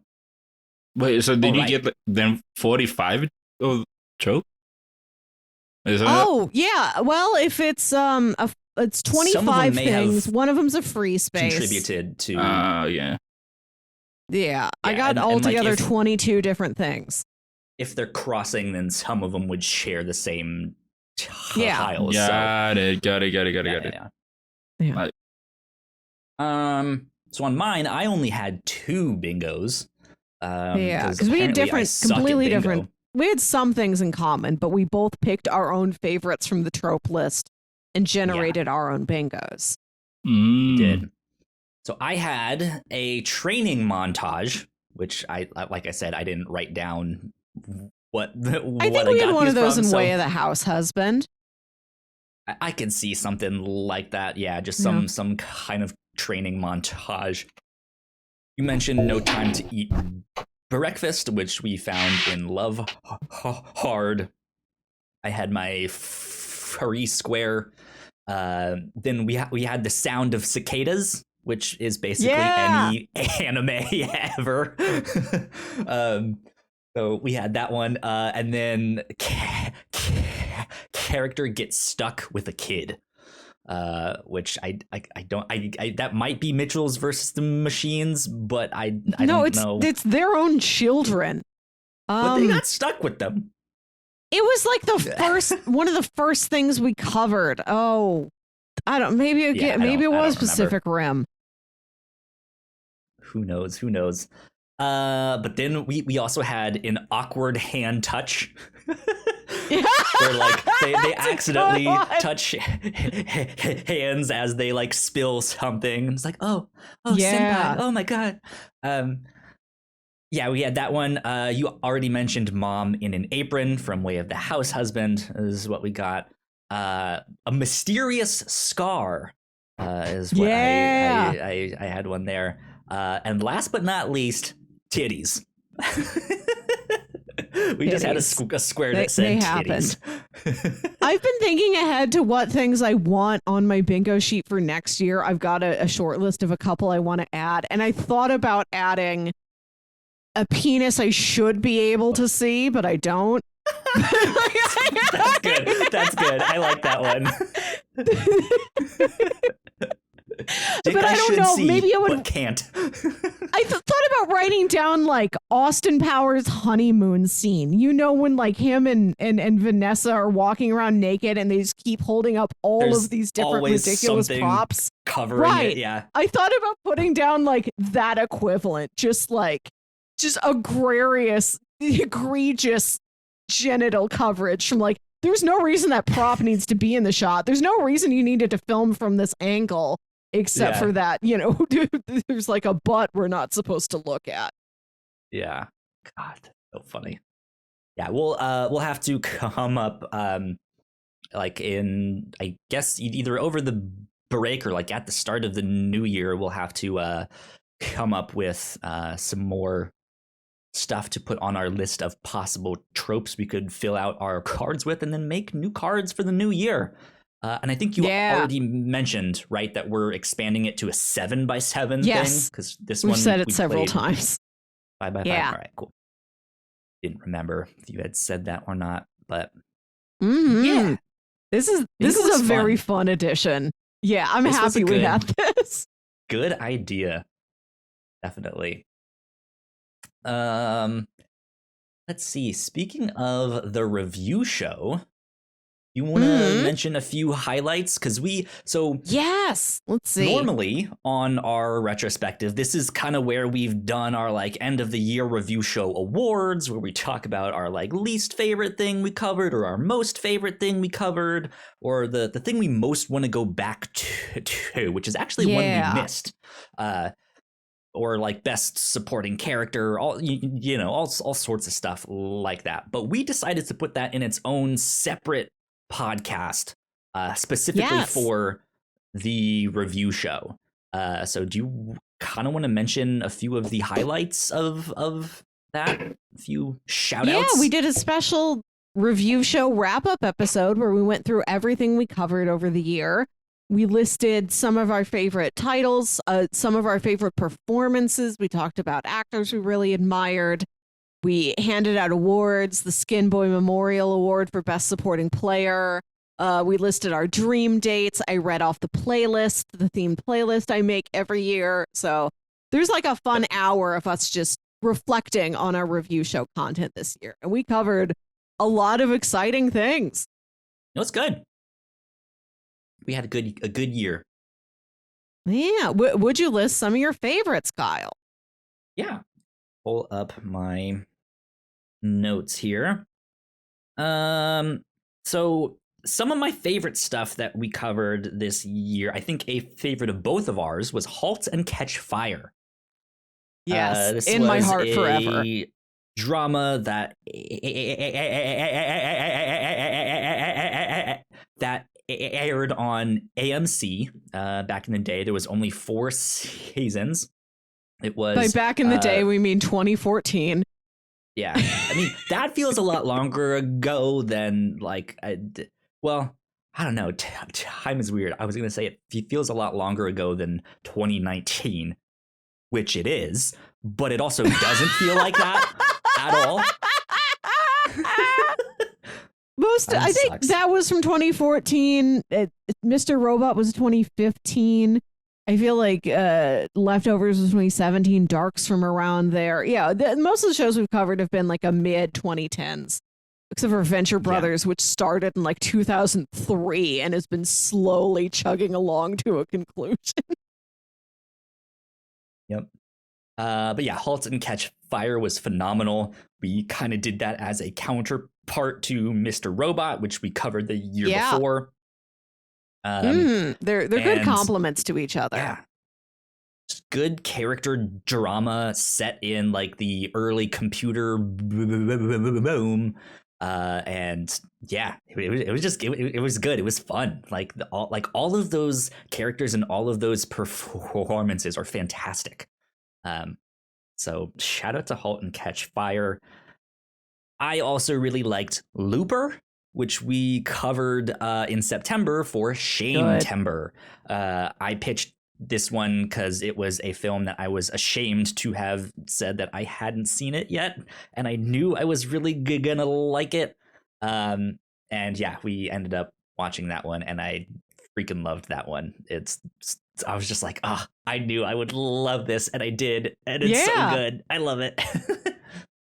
I was happy to be there for that. If you haven't, yep, defining moment in Kyle's cinematic history. So yeah, yeah. Besides that, I also liked a comic that we read called "Something Is Killing the Children." That's a horror comic that we covered by James Tynion IV. Yeah, great book. They're supposedly adapting this into a Netflix show. And it has the like right amount of like mystery and scary and action and like all sorts of stuff and just neat characters, cool art. Yeah, it was a great book. I'm eagerly awaiting volume 4 still, so I need it. And last but not least, the show that I want to shout out is Kentaro, the Sweet Tooth Salaryman. This show was freaking brilliant. Only lasted one season, unfortunately. Apparently, it got canceled, which is an absolute shame because this show is brilliant. It is incredible. It's hilarious. It is just endearing and fun, and it's funny, and it's ridiculous. Like it's just a crazy show. He's this like super serious business man. He's a salary man, but he has this secret that he's really into sweets, and he runs this blog that he does reviews of these sweets, which he consumes on company time. He tries to do his job so well that he can sneak off and go eat these delicious desserts and stuff like that, and he just has these like hilarious orgasmic experiences. And yeah, great show. What a premise. They spun, I don't remember how long it was, maybe like 8 or 10 episodes. They got so much out of that premise, like more than you would have thought. And the show could go farther. It could do even more with that, with just businessman eats dessert. I need 3 seasons. Like, give me the like complete trilogy, the arc, right, of all of this stuff, beginning, middle, and ends. Like, I need 3 seasons, please, because that was so good. But it only got 1, unfortunately. Mm-hmm. You son of a bitch! Neither of you talked about my picks, huh? The ones that I brought in. Wasn't my favorite of the year. Wasn't my favorite of the year. But hey, I heard what's his name? Makoto Shinkai, right? Makoto Shinkai. Yeah. He announced his new movie. Yep. There you go. Yep. Do we know what the English title is? I saw the tweet, but they were only mentioning the Japanese one. Yeah, I saw it today. I didn't know that it even had a English title right now. It's Suzume's Locking Up. Suzume's Locking Up, because the movie apparently has to do with closing doors and opening doors. So. Interesting. No, wait, no, that's the translation. Oh, that's just like the direct. Yeah, the literal translation. Here it says Suzume locking up the doors. Says Wikipedia. It might end up being something like closing time or. No, I think that might be the English title. Wikipedia has a literal translation as Suzume is looking up, and then there's another place where it says Shinkai's next film, Suzume looking up the doors. So I'm guessing Suzume looking up the doors is the English title. Gotcha. Mm-hmm. So, Melissa, yep. Few of the favorites that you had. I could also talk about Halt and Catch Fire for forever, but I love The Leftovers. That show was the prestige, carefully crafted, like HBO high drama that I thought it was. And it's also got buck wild, like chaotic energy surrounding it. I've never seen a weirder show where truly it would throw completely unexpected things at you. There's a scene where a character has to sing karaoke for their life. There's mortal stakes to them singing this karaoke. There's the 20-foot tall inflatable Gary Busey statue. There's the Wu-Tang trampoline scene. Oh my god, it's trampoline. That show, and it's like 2 seasons of 10 episodes and a third season of 8 episodes. So it's 28 episodes. It's not that long. It's such a wild ride. The Leftovers will show you things you've never seen before. Yeah, absolutely. Also for TV, I loved Maniac. Maniac was also that show was a weirder premise to begin with. It's a Netflix limited series where Jonah Hill and Emma Stone play these people who sign up for an experimental drug test, and every time they're under the influence of these drugs, they have these hallucinatory visions of alternate lives. And so it's the two of them in the 80s doing a crime heist to steal an iguana or something. It's like some exotic pet. They're in like 80s Long Island and they have to steal an exotic pet. They're at a seance party in like the 1930s. They're in a fantasy realm. They're in a Cold War spy adventure. Like, it keeps changing genres every episode. Real delightful. Yeah. That's a limited series, so it's concluded already, but what a stylistic. So impressive. For movies, I loved The Kid Detective, where Adam Brody plays a Encyclopedia Brown style kid detective who's grown up and bitter about the one case he could never solve. It was a good one. It was a good, like, smaller. I liked Stowaway a lot. Film. Yeah, there's some of the small films we come across are some of my favorite stuff. I loved Stowaway, which is a Netflix sci-fi movie about a 3-person mission to Mars where a 4th person, some NASA crew member, was accidentally trapped on board and now he's stuck up in space with them. And the whole movie is just those 4 characters figuring out how to deal with this. Real impressive performances. And I loved the Suspiria episode. That was something we'd never done before, watching a movie and the remake of that movie. So we watched the original version from 1970 whatever, and then the 1977, and then the 2018 remake. That was a wild time. And watching both of those in conjunction with each other, that are the same very basic plot structure, but take completely different approaches to it, different tones, different themes, different visual choices. That was an exciting episode to talk about. And then over in comics, I think my favorite of the year was probably The Vision. I really liked Something Is Killing the Children. Yeah. But I dug the narrative aspect of The Vision, where it's all, you're getting narration from characters who haven't been identified yet. You don't know who's talking to you. You don't know what their point of view is or when they're speaking from. There's all this foreshadowing and dramatic irony. Structurally, I really dug The Vision. Cool. Good stuff.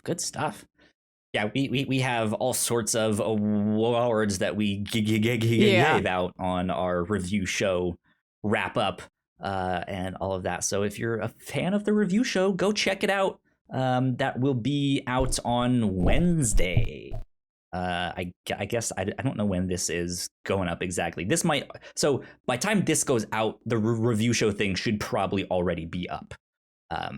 But yeah, be on the lookout for that stuff. How many awards did I Want to Eat Your Pancreas get? Grand total of 0. I wasn't here. That was the week I was like, I'm getting. He Oh, left. bye, Ignacio. We've offended him. He's going home.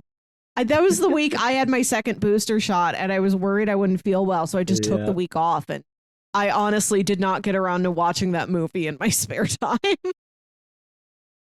It seemed sad. It seemed very good, but like too sad for me to get excited to watch it recreationally. Yeah, it's a sad one for sure, but I'm it's disappointed. Really I'm good. disappointed. Really good. But it was a good year for the review show. I think we had a lot of good variety. We did our first K-drama this year on the show. We watched Love Alarm. So yeah, hoping to do some more K-dramas down the road. I know we like to do foreign content on the review show every so often, but we hadn't done like a proper K-drama yet. So yeah, I'm excited about that. Hopefully there's some Korean crime shows that I would like to get on the show eventually, but they're different than what I think of when I think of a K drama. Like they're filmed differently. The lighting is like it just like visually looks different, right?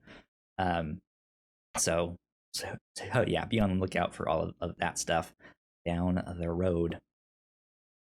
Ignacio, yo, let's talk about some video games for a little sure. bit, my dude.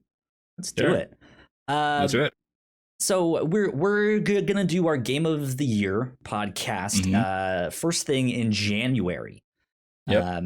But has there been any games this year that you feel like you've missed that you didn't get a chance to play? I mean, I know I asked you what you're hoping to catch up on, but like, do you feel like there's one that just got away that like maybe you'll play it someday, and you know it's probably good, but maybe you're just not getting to it?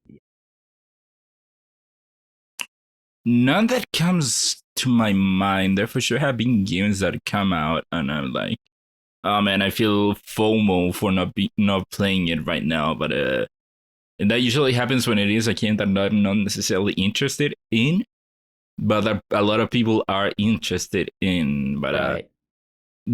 Usually what happens is that it just goes away at some point. For example, I remember was a game that was a third-person action shooter that I know that you played, that everyone talked about. It was like kind of like a cover shooter. Oh, let me look it up. I cannot remember the game. That I know you played it. That it was very popular, that you could play with other people. Outriders. Is that what you're talking Outriders, about? Yeah. Yeah, Outriders is an example of that, where a lot of people talked about it and I considered playing it, but then Outriders, no one talks about it anymore. So usually how it goes is that I wait a little bit and then it just goes away. Same with something like last year, Animal Crossing. How everyone was talking about Animal Crossing, and I know Animal Crossing isn't really a game for me, but of course, right. A lot of people talked about it. And then you just wait long enough, and that feeling of I need to be there, I need to know what everyone's talking about, just goes away. Yeah, that makes sense. So I don't know if there's any game that I wanted to play that I didn't get to. So the ones that come to mind for me are Death's Door and Inscription. I know those are high up there for a lot of people, and haven't played Inscription yet. And Death's Door looked really neat, but it was one of those things. Yeah, like I have the FOMO of not playing it, like when it came out and when everyone was talking about it, but they were also mentioning like how difficult it is. It's a Souls-like, but it's also this like isometric third person like action platformer kind of thing. So I was just like, I don't like the Souls like stuff. That's not my kind of game. But it looks so good, and everyone's saying it's like Game of the Year worthy, and I'm just like, I still want it. I want to play it. But yeah, I think those two especially are the ones that I'm like, ooh, I hear some interesting things about Inscription. I should probably play that someday. Yeah. Haven't got it yet. Death's Door is a game that people have been talking about how good it is. And it looks fun, but it just never, I don't know, I never really got the need to play it. Like, I know a lot of people liked it, but it's like kind of one of those games that if at some point I might get that itch to play it, but right now, nah, it's not time for it right now. I gotcha. Yeah. Gotcha. Yeah.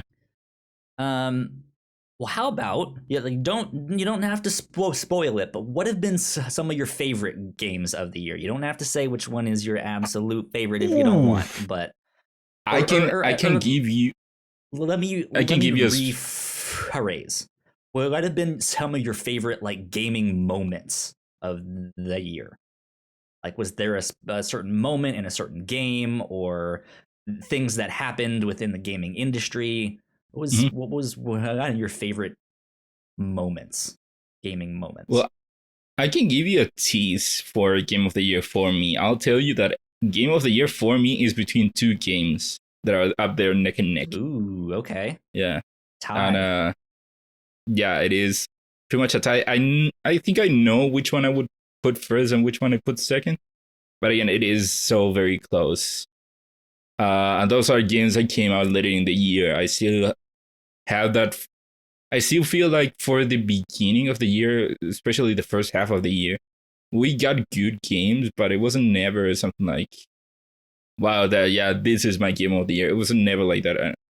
I think even three-fourths of the year, I think that applied to me.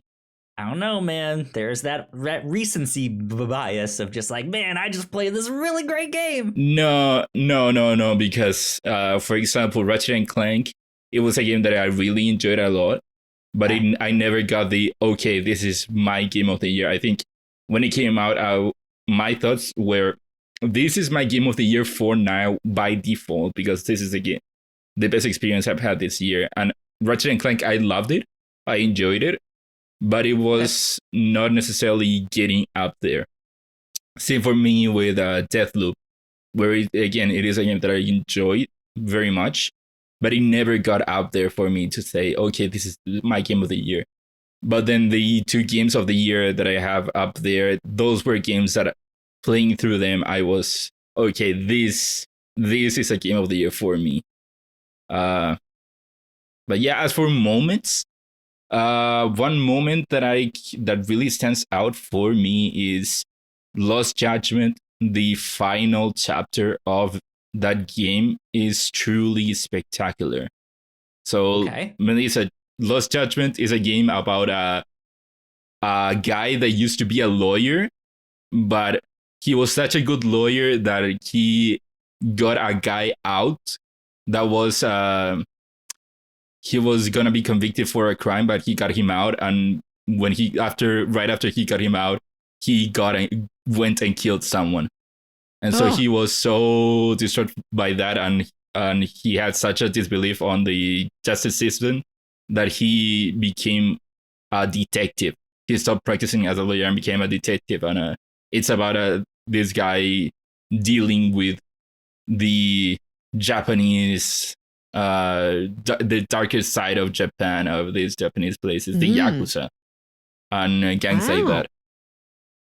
And so the final chapter of Lost Judgment is just the culmination of this mystery that was going on throughout the whole game, and it has some really great moments that tied it all together.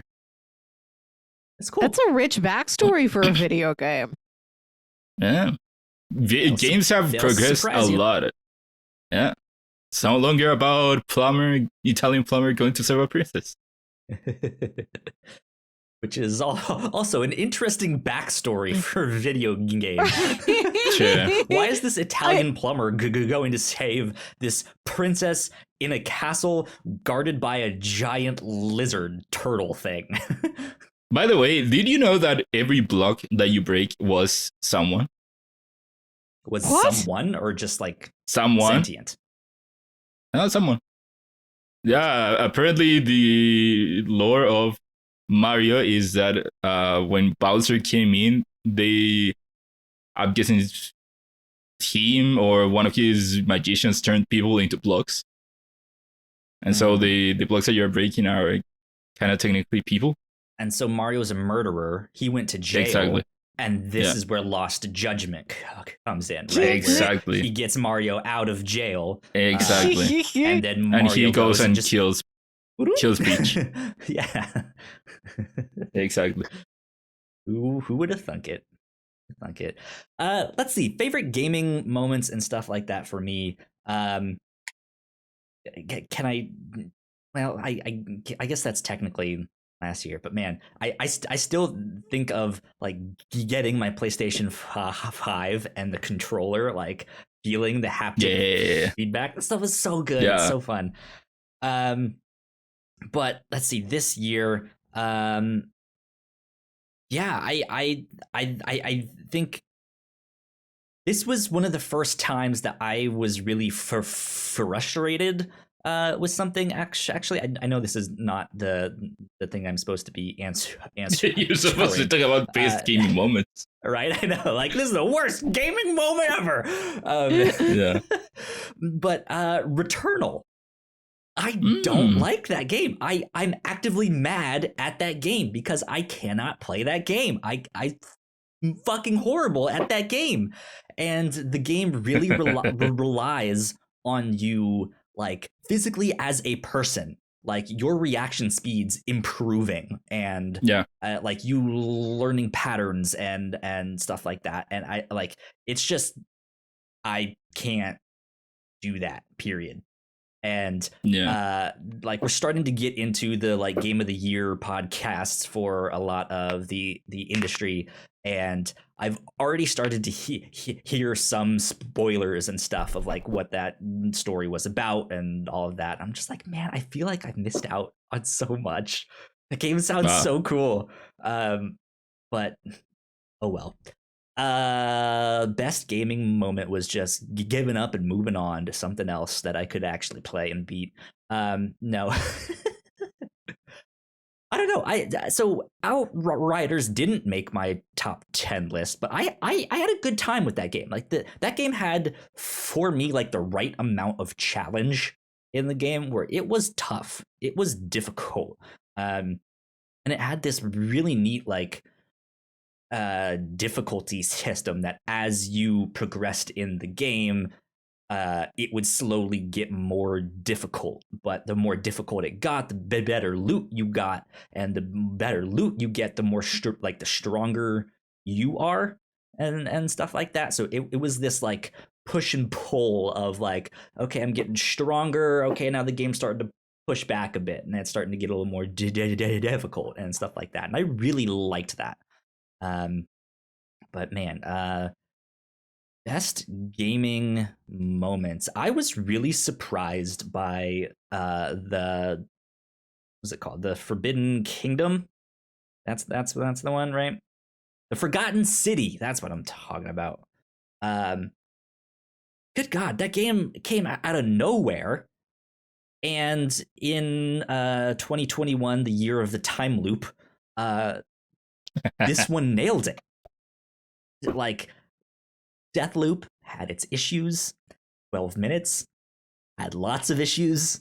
This one stuck the landing and did it so well. And it was also made by a really small team. This was the guy's first standalone game that he's made. He had to like teach himself how to do all of this stuff. He had to figure out how to hire people to like, hey, I need someone who knows how to do all of this stuff. And yeah, he just made this game and it's incredible. It started out as a Skyrim mod. Yep. as a mod that he made in a different game, and it won a bunch of awards and stuff like that. And he was just like, you know what? I think I'm gonna turn this into its own standalone game, and he did. And God, that game, don't skip out on that game. So good, so good. Time loops, love me some time travel, stuff like that. So hell yeah. Well, hopefully in a bit here, Gino should be showing up, I think. Did you not read the chat? Did he not say anything? Just read it. Friends, I got a lot on my plate right now, blah, blah, blah. Ugh, Gino. What are we going to do with you, Gino Viteri? He's busy. It's holidays. That's understandable. I don't know about that. But I guess not. I guess Gino won't be joining us then. That sucks. He was supposed to be here for a bit. Let me ask you this, Ignacio. What do you think Gino's game of the year is? If it isn't Final Fantasy 14, we all know it will be. But what's his number 2? Man, you want me to remember what he thought of games this year? Just take a guess. I'm gonna guess. Just speculate. What do you think his second favorite game is? New World, until he dropped it. World's a good call, but I feel like that's so similar to Final Fantasy. Exactly. 14. That's what. It's one that he would absolutely try, but like I feel like that, like you said he would do with Endwalker. Like it's one that he played for like a week and then just stopped and then never talked about it again. I don't know. I feel like Kana. Kana, right? Kana might make his number 2. Yeah, I think Kana is his number 2. We'll see. Yeah. But yeah, we will see Gino in the new year when we do our Game of the Year podcast, all of that stuff. Lots of stuff to talk about in the new year when we get there. It'll be good. It'll be fun. Yep. Melissa, let's talk a little bit about the captain's log. Yeah. All that stuff. So every year at the start of December, you and I do our Rotten Tomatoes movie predictions, where we look at a good number of the movies coming out that next year from the start of December to the start of December of the next year. And we each predict what we think the Rotten Tomatoes score will be, the critics' score. And then at the end of the year, whoever got closest gets a point. And we tally up the points and we play for a pizza. And I won that one. I won the Rotten Tomatoes movie score thing this year. So I lost a pizza to review show bingo, but I gained a pizza on the Rotten Tomatoes movie it was a score, wash. So yeah, we both bought our own pizzas. Yep. I bought the pizza that I ate here. You bought your own pizza there. Ignacio, you actually won something this year too. Don't forget our video game fantasy draft. We were playing for a $20 gift card to the PlayStation Store. So all of us will have to chip in on that and get you that $20 gift card. But no, the thing was, everyone gives a winner a $20 gift card. That's what it was. We all do that, so it's like that's it's equivalent. Yeah, to so like you all pitch in for a $20. Yeah, the idea was because three $20 gives you a game. Okay. Sounds about right. That's good stakes. That's exciting. We also have on the Captain's Log, we do a trivia game every year. For when it is, I think it's maybe sometime in June, and that also plays for pizza steaks. And I lost. I can't believe. Who won that one then? Was that you? I think I won. Kali wasn't you, that's for sure. Definitely wasn't me. So then you've never we won. might owe you a pizza then. No, we paid No, her. you bought it for me already. I remember, both of you Venmo'd me like $6.50. Yeah, like the approximate pay cost her. of a pizza.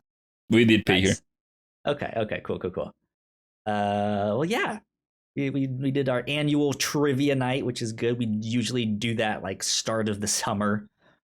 Yeah, that's a fun tradition. Right there, yeah. Other new things we did this year. Well, among our other traditions, we have our trivia game. We've got our Rotten Tomatoes game. We've got our McRib Sterling Halloween special. Every Halloween, we revisit previous anecdotes we've told each other on episodes of the Captain's Log and reimagine them as spooky Twilight Zone stories. It's good. Hosted by fun. our mysterious host, McRib Sterling. Those are so silly, but I love those.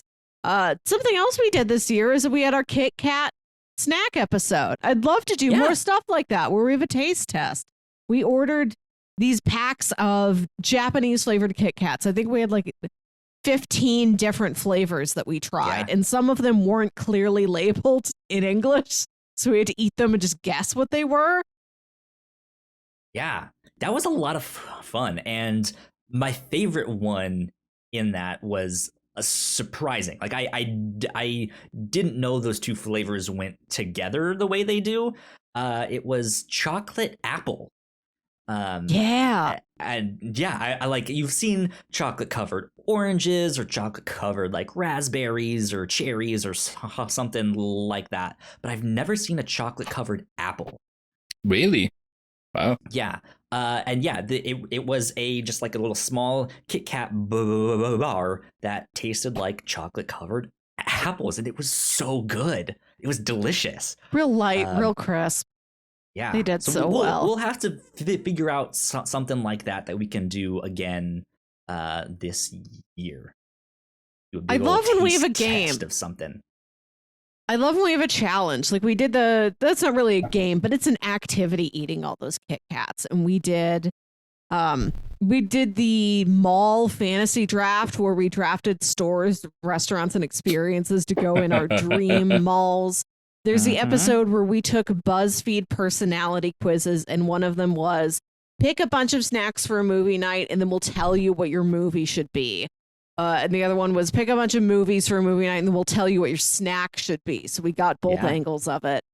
And on the quiz where you're picking different snacks, one of the options was just corn. And I think about just that a lot. Corn. Corn. Who eats Not corn? pops. That was a separate entry on the list. Corn. Yeah. Corn alone. Can I read off all of our Captain's Log episode titles from this year? This is something I really try to craft. Some of these do have just normal names, like I think our Rotten Tomatoes episode just called once in a while, 2021 Rotten Tomatoes episode scores. But for the other ones, I try and go with joke answers. We have Yelling at the Island, Forgettable Danish, Oops All Cryptids, The Polyester Enemy, Land Before 20 Time, Spaceman Applesauce, Overwhelmed, Medium Smooth Guy, House of Where the Sun Knows Your Name, Eat the Joke, A Single Hot Dog, Interview with a Trash Can. That's when Gino and the friends from the Wild Aces News Network joined us. Yeah. We had Kit Kat Snack Attack, Lotion Mistake, A Dream Inside of Jello, A Conversation with Paul Bay. That's got to just be called A Conversation with Paul Bay. That was a standout moment, Kyle. Yeah, we talked to Paul Bay. We did. Kind of wild. We have Robots Near Me, Cheddar, The Concept, Overworked and Undersalted, Mrs. Susan Spider Person, A Panda Lives Inside. The Pink episode, Ryan Gosling, which is a reference to the goth band Ryan Gosling is in. It's not meant to be like somebody's lisping his name. Trivia Night 2021, The Secret of Mr. Ooze. Battle Salsa, No Country for Old Pokemon, The Great Digimon Debate, Everyone's Birthday, My Demon and Me, Diorama Rama, Live Action Roll Potluck, which is another one of my favorites, where we just took different pop culture properties we imagined, okay, what if the Justice League is having a dinner party? What is everybody bringing? Yeah. And time after time, we kept running into, I think that character would just bring hot dogs. Yeah. Hot dog ended up being the answer for a lot of these. Belt buckle country, winning combinations, all corn, no pop. Podcast Buddies, the episode where we went deep into the Airbud Wikipedia page. Hench cousin. Ignacio, did you know that Airbud, the series of movies about the talking dogs, went to space? He doesn't talk. Fast and the Furious. Yeah. God, wild. Well, Airbud doesn't talk, but his children, buddies, they went to space and they talk. Well, I guess their non-speaking dad is just still at home playing different sports. That's wild. We had a conversation with Stephanie Cook. That was super fun, getting to meet her. Blast. We have our episodes Keynote, Symbiote, Come Home, It's Snickers, Impending Doom, Impending Dune, Microbe Sterling 3, Season of the Witch, apostrophe WICH, like sandwich, House of 1,000 Kramers, Weird Smalls, Half a Chumbawamba, Ghost Rider with Your Skull So Bright, Rotten Tomatoes Movie Predictions 2022, and finally, Cyber Thumb. Cyber Thumb. God, the Captain's Log is fun. It is. House of 1,000 Kramers is a promise I have to make good on for next year, where I need to watch more episodes of Seinfeld so that next year we can, in detail, plan out a Seinfeld-themed haunted house. Okay. Good stuff. Yeah. Captain's Log. We also did, you mentioned in there that we did 2 interviews, or technically 3, because we had on the fan controlled football, the new Wild Aces News Network. Yeah, it isn't even FCFL. It's Wild News. Wild Aces News. Yeah. So 3 interviews on the show, which is, I think, a big accomplishment for us. This was something that I personally shied away from for a long time, because when we started up the Whatnauts, God, you make every mistake in the book. You forget to tell your guest to record, or you don't record, or all of that stuff. Man, I remember we had to. It was an episode of the Whatnauts podcast, which was like the very first podcast that we made here at the Whatnauts. It's basically the review show. And me and Paul invited a guest on to cover the anime Death Note. And they were a fellow podcaster. They had a really cool podcast, very similar to Jay and Miles Explain the X-Men, but they did it for The Flash. And we invited them on to talk about Death Note. And the first time we recorded it, we forgot to tell them to record. And this was before I thought to record backups of everyone. So we did this whole thing and we didn't have his entire side of the conversation. So we had to graciously be like, hey, can we record this again? We fucked up, all of that stuff. We're going to have the same conversation. This really, really sucks. We're embarrassed, all of that stuff. And they were gracious enough to be like, yeah, sure, that's fine. I totally understand. And then when we recorded that second time, something got fucked up with my audio and I didn't have it. So instead of telling them that something went wrong, I re-recorded all of my audio in real time. I knew what I said because I had to have those conversations twice already before. So I knew what I was saying and I could see the waveforms of when they started speaking. So I knew when to stop and stuff like that. So I re-recorded my entire audio by myself alone at my house. Doing that. And it's just, God, you make every mistake in a book. And after that, I was just like, no more. I don't want any guests on the podcast. It's terrible. It's the worst. But last year was the year I was like, you know what? I think we figured out how to podcast. I think we can make it work. So I think that has proven to be true. Yeah, we got to talk with the Wild Aces News Network, which, by the way, the fan-controlled football league got confirmed for a season 2 sometime early this next year. I think they have a partnership with NBC now, so I think they're gonna have better coverage and stuff like that. Yeah, I think it's gonna be a blast because I don't follow sports all that much. Like, I grew up watching them, so I understand them and can follow them. But yeah, this is an absolute blast to watch. It's so fun. It was a lot of fun watching it, especially with the kind of funny community. Kind of funny watching it because it was Greg a lot of fun. Miller and Kind of Funny owns, or they co-own one of the teams, and they won the championship this year. Like, no one expected them to win. They won the championship. That was best case scenario for the ending of that. It's still wild. Amazing.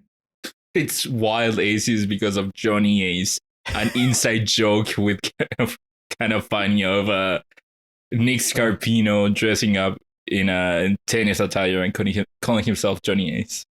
Yeah, it's like a made-up character. Yeah, at least it wasn't the Milk Mommies. That was the runner-up. It would have been a lot of the Milk Mommies. It would have been a lot of fun. I at the beginning was going for the Milk Mommies because of the joke, but yeah, you have to admit that it is way better to have the headlines, or have even the sports commentator or whoever talk about the Wild Aces winning than the Milk Mommies winning. Yeah. That was good, fun stuff. But yeah, then we got to talk to Paul Bay, which I know was a blast for you and I, Melissa. The very first podcast that we ever released here at the Whatnauts was on the Black Tapes podcast, which is a show that he created. And so yeah, it was like, this is our like first like major interview, and it's the whole thing has come full circle, and God, he has great stories, and I would love to get him on the show again. He's got a new TV show to promote. Yeah, he sure does. He was teasing in our episode that he had a big project in the works but couldn't talk about it, and then like 2 weeks later, I think it's him and Ken Jeong and yes. I think Ken Jeong is starring in it, and Daniel Day Kim is one of the co-producers. So now we've talked to somebody who's talked to somebody who was on Lost. We're that much closer. We can make it happen, it's Melissa. The ultimate dream. All right. Yeah, so that was a lot of fun. And then we got to talk to Stephanie Cook, which was a more personal one for me, because when I first started getting into podcasts, the Talking Comics podcast was basically the first podcast that I listened to religiously, and still listen to this day. And Stephanie was on that show a long time ago, but since then she now has another podcast where they talk about heist movies. She's writing a number of comics. She already has 2 or 3 of them published. I think that she has some more stuff in the works. Heist comic. She's done a lot of stuff that's really neat, and it was a blast to have her on the show. Yeah, I've been listening to her podcast, Capercast. It's a delight. It's her and a friend going through various heist movies. Recently, they did Logan Lucky, which is a personal favorite of mine. Fantastic Mr. Fox. They did the original and the remake of Ocean's 11. That's a fun show. There you go. Good stuff. Yeah, shout out to all of that. I know on Crossplay, we got to do some interviews too. We got to talk to one Greg Miller after he whooped our ass in that. Not our ass again. Not our us. I know. I'm just not our ass. Gino and Alan. Crossplay in general, but man, that whole thing was wild because it was something. Well, first of all, it started with Gino and his appearance on some other podcast being bumped by Greg appearing on that podcast, and that somehow became a thing in Crossplay when we're signing out. Friendly inside joke, a little ribbing here, hoping he notices us, and nothing was really holding. So I was like, you know what? Kids like these short videos on TikTok and Twitter and all that stuff. So I'm just going to make a short little video to call out Greg Miller here. And we posted it. He eventually found it, and he made his response that next day and obliterated us. It was good. It was fun. And then he came on the show eventually, and that was good. It was fun. We also got to talk to MC Fixer, which was a blast. We did have him. He's a smart guy, smart kid. That MC Fixer there. He had some good wisdom behind the scenes that he was helping us out with. But man, he just has this like personality, right? That is just so contagious, so joyful. That kid's gonna go places. He will. Shout out to MC Fixer. Shout out to him. Yeah, and then of course we did our 100th of Crossplay not too long ago. Yes. We had some guests on that. We had Nikki, Bad Gal Nikki, who's a friend of Gino's. We played Fortnite with her when we used to do our Whatnauts Wednesdays streams and stuff like that. And then we had Cesar Torres. Which I'm blanking on the name of his show right now. Ignacio, do you remember it? He has Patch Notes, which he had me on one of the episodes. And I think he might have some other podcast. Is he a part of Simply Sassy? I feel like he's on a number of their stuff too. But we got to have them on. He's of that whole group. Yeah, so good stuff. But go ahead. No, do you have any of the other guests there? You were going to talk about it. No, go ahead. No, I was going to say that we had several guests throughout the year. Like a good amount of guests throughout the year. We had Calvin. We had Jojo Medforce. Let's see who else. We Kyle had Stevenson. Nick came back. Kyle Stevenson. Kyle Stevenson came back. Was Mario this year or last year? I feel like Mario was last year. It might have been last year. I feel like it was. But shout out to Mario too, because he was shout out to you. Yeah. Are we forgetting anyone? I think that was about it. I think so too. I think. Yeah. I sure hope we're not forgetting anyone. It was a good year. Good year indeed. Yeah. But yeah, so I was on it once. I was on one crossplay this year. Yep. Our annual Magic 8 Ball. The 8 Ball is Melissa. Well, you have me blind predict E3 results. Yeah. Yeah. That's always I think fun. that was it. Mario was indeed last year. Okay, cool. Yeah. But yeah, getting back to the captain's log, though, I think we also have a small change to the captain's log for this next year.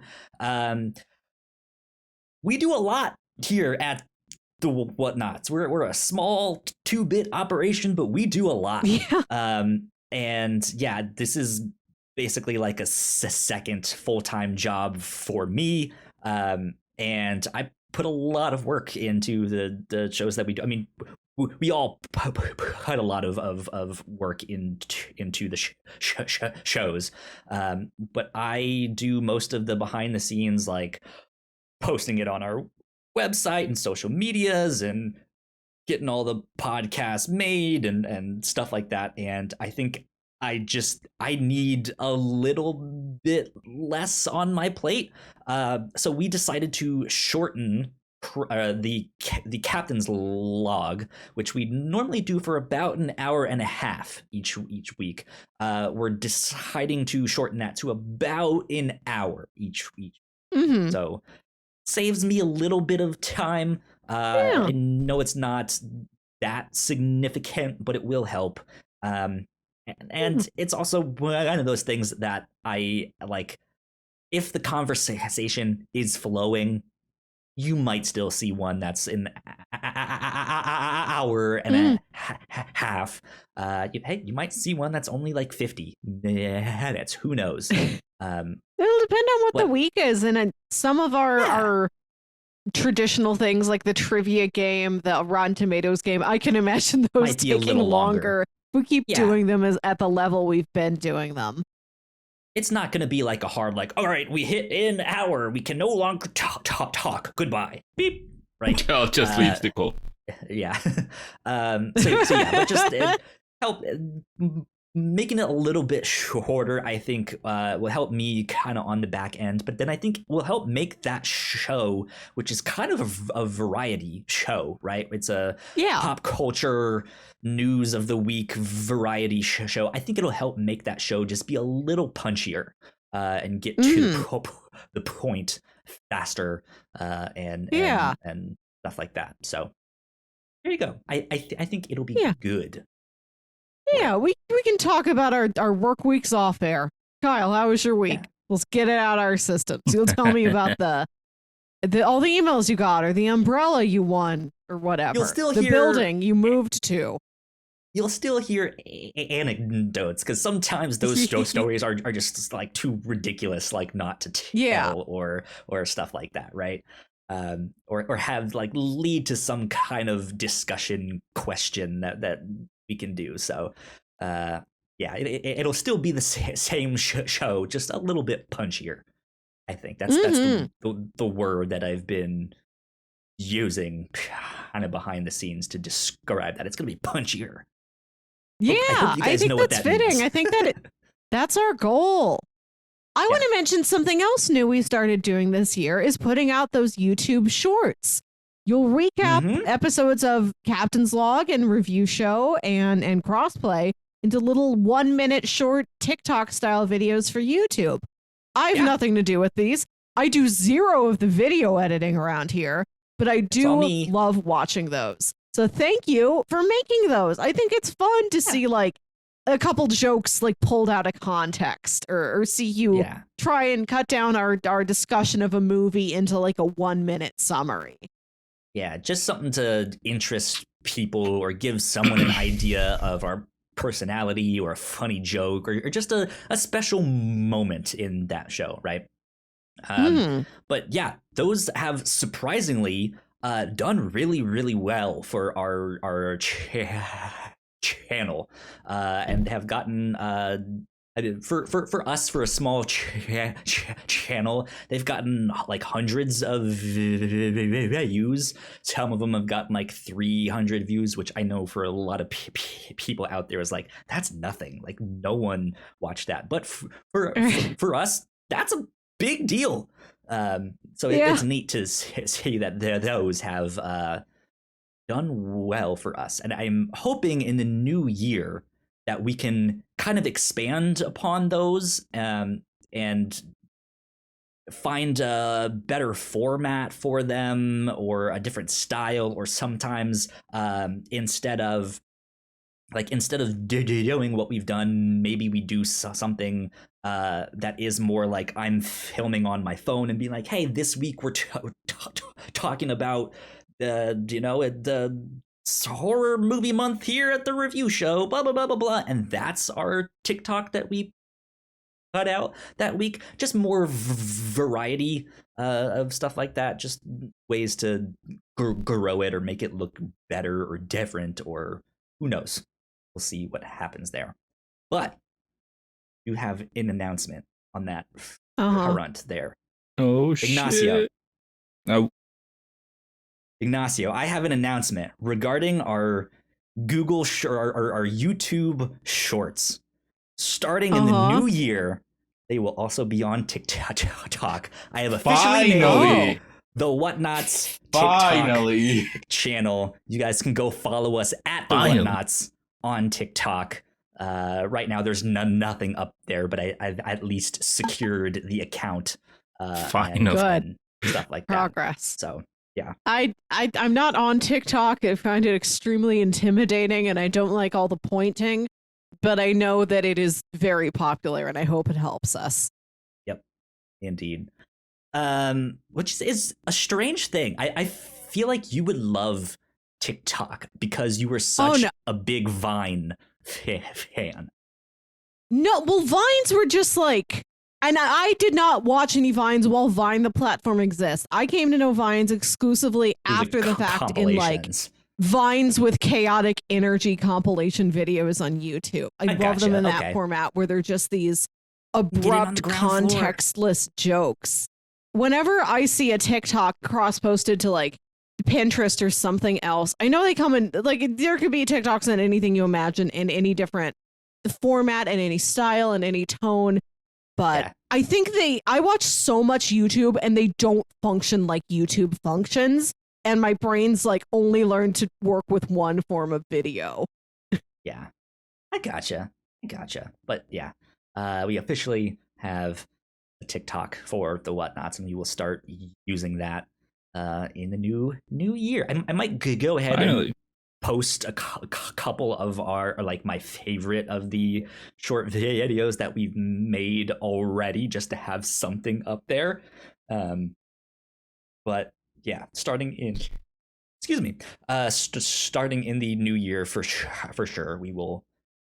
Cal, I don't know how on there. How if the editing thing is gonna be the same of how you'll do it, but if you can, I recommend you should have an end screen that has links for places where people can find us. Yeah, that's what like youtube.com/Whatnauts Center. The stuff. Yeah, that's cool. Yeah. We have that already. I want to say, if I can nominate, I think my favorite short is when you cut out our conversation in the Beetlejuice episode about how every prequel should be formatted like the That's a great one. And how Beetlejuice is weirdly the perfect case for that. It is the plot of the That's like his my backstory is the plot of the Phantom Menace. That's fucking wild. I also want to say, I like that we have a YouTube channel, and you are so good with graphic design and video editing. I look at our videos, and they don't have a lot of views, but the thumbnails are so polished. Everything that's like in the video, all the graphics you put around us, they're so polished, they're so professional.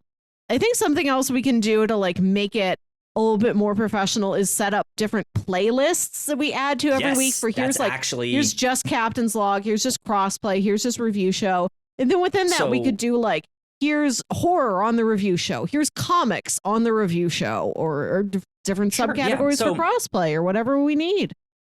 Here's the deal with that. So we used to have them.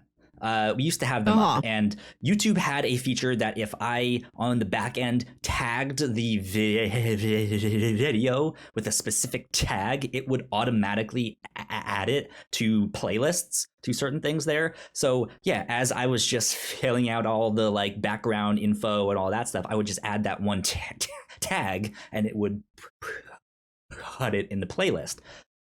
Apparently, I was like one of 3 people using that feature. So YouTube got rid of it, which sucked because I noticed, like, why are our playlists not updating in that way? And then I did some research, and yeah, they got rid of the feature. Those tags don't really do much for videos, to be honest. They're like, this is mainly for like misspellings of stuff.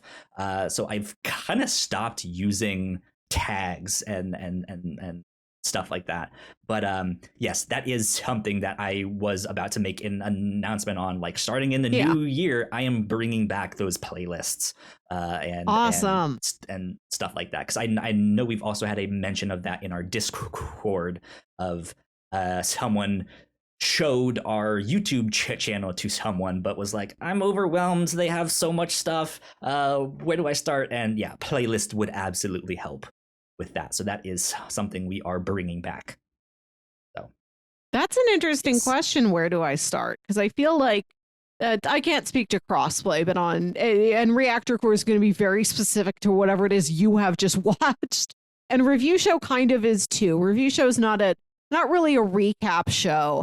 You need to have like at least some familiarity with the topic, I feel like, to not get lost in the discussion, since it is kind of book club style. That's kind of what we're expecting, is some familiarity with the topic.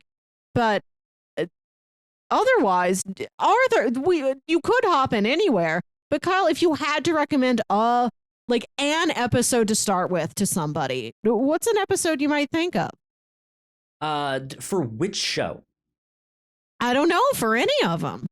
So for the Review Show, I say find a movie or something that you've already seen and just jump in, because there is no, you need to listen to the first one before you can listen to the second one. No. Each one is self-contained. So yeah, if you've seen Beetlejuice, you can go watch our thing on Beetlejuice, despite the fact that we did that back in October. Or if it's 5 years down the road and you're still like, Beetlejuice, I remember that one, right? Like you can go check that out. So yeah, I would say hop in with something that you're already familiar with, and then jump around if there's a few more things you recognize. And then I always like to encourage people to find something you don't know and go watch it or go rate it, and then go back and listen to our thing, because at the end of each podcast we pitch what we'll do for the next one. And I listen to podcasts a lot like what we do on the Review Show, and I never once actually read along with them, but I still had a blast. I've done just that. Keeping up to date with their discussions and just how they talk about these things. And sometimes it was those discussions that was like, oh, I need to go check out that book. Sure, it may have already been spoiled, but that book sounds great now. So for the Review Show, find something you already know. Yeah. Or the Captain's Log. And I think we strike a good balance of we find sort of odd, obscure things or things that are brand new, but we do throw in mix. Classics. Like for Halloween, we found some very, like a comic you might not have heard of or a very obscure movie, but we're also we gotta do at least one classic in here. Let's just watch Beetlejuice. Everybody's seen Beetlejuice. So we try and hit that balance of having things that are new and unique, but also approachable. I hope we strike a good balance with that. Yeah. For the what about Captain's Log? Yeah, is there a particular which is? That's what I would say. Start with the most recent. That's one that it's best to just jump in at the most recent one. And if you like what we do, then you can be a crazy person and go back and listen to all of them if you want. But I don't recommend that. Just start with the most recent one, because that's a more hey, this is what happened this week, right? So in a sense, it is almost a bit more ephemeral, and you need to listen to it in the moment when those discussions are happening. Like I mentioned earlier, I enjoy doing them, and I imagine they'd be nice to listen to, or the episodes where you have some sort of an activity or game or challenge. I think those might be those are fun too. Fun to follow along with. And when we did that episode where we just eat a bunch of Japanese Kit Kats, we're like, is this good audio? And then friend of the show, Jack, wrote in and said, I listened to it. Yes, it was fun audio. I had no visuals. I just listened to the podcast feed, but I had a fun time listening to that. Cool. Yeah. Yeah, that one's a bit more of a free for all, I think. Yeah, and that's another reason why I try and give those episodes real quirky titles, is that you might go in, like, they're titles that I'm hoping will last for years to come. Like, if we name an episode after the hot news topic that week, it might get us a little more attention for that week or two. Within 3 years down the line, let's have something funny that's going to keep grabbing people's attention in an evergreen way and will make them intrigued. At least that's something... Yeah. That's how I feel about other podcasts I listen to that have that episode naming convention where they just pick like their favorite like a dumb thing they said that episode. I love that. That's what I like. Then I think that always you're works. On the hunt, right? You're on the hunt for when they say that and what the context is. Oh, that's it. So yeah, there it is. There they go. But for the Reactor Corps, I think that one is also listened to. I mean, like, that one can have multiple playlists inside, right? Like, here's all our Hawkeye stuff. Here's all our WandaVision stuff. And I think as we build out that library more, like, there's more opportunities for that. But that is also a more ephemeral one, too, because it is our reaction, right? It is like, we just watched this thing. What did you think? And it is like the topic of conversation for that week, that moment, stuff like that. So Crossplay. Ignacio, where would you advise people to jump in on the podcast? There isn't really any other place to jump into but the latest episode, because I think again we're Crossplay is a very news. Crossplay is a very topical show because, for one, we talk about the news of the week, but two, we also talk about, for the most part, games that came out recently. Mm-hmm. Yeah. So I mean I guess everything that's before the news does have some value if you're watching it or listening to it later. But I think the better choice would be with the latest episode. I think I agree. Yeah, same thing. Since it is more topical, right? And jump in with the most recent one, and I think that'll give you a good idea of what's going on, what's happening, stuff like that. So good stuff with all of that. I'm looking at my notes here of things. We mentioned the captain's log changes, all that stuff, blah blah blah. Man, I can't believe you finally went and made a TikTok. I did, because I told you I would. It was in my plan. I'm gonna get some more water. You talked about it as if it were such a difficult thing to create an account. God, it took me 2 arduous long minutes. It was just painstaking. It was difficult. I got nervous. I got anxious. You had to think of a name. Right. Yeah. Yeah. No. Because when we started it, when we started doing those YouTube shorts, it was kind of an experiment at first of just like, let's try it out and commit for a month. And just, for each show that we make, let's make it each week. And it worked out well. And then it was like, okay, we know that this is working. And then it was just a matter of like improving like those videos and getting better at making them. Like my thought process behind them now is a lot different from when we started. I think when we first started, I liked the idea of like hopping around the podcast to find these little small, funny, like out of context moments, which could make for a good one. But I think that's also more difficult to get into when there's no text and it's just this like weird line that Gino said or something like that. Like it seems kind of random and it's like, what is this? I don't know, but if you can stick with like one joke or one important thing or like one, like here's the one takeaway, right?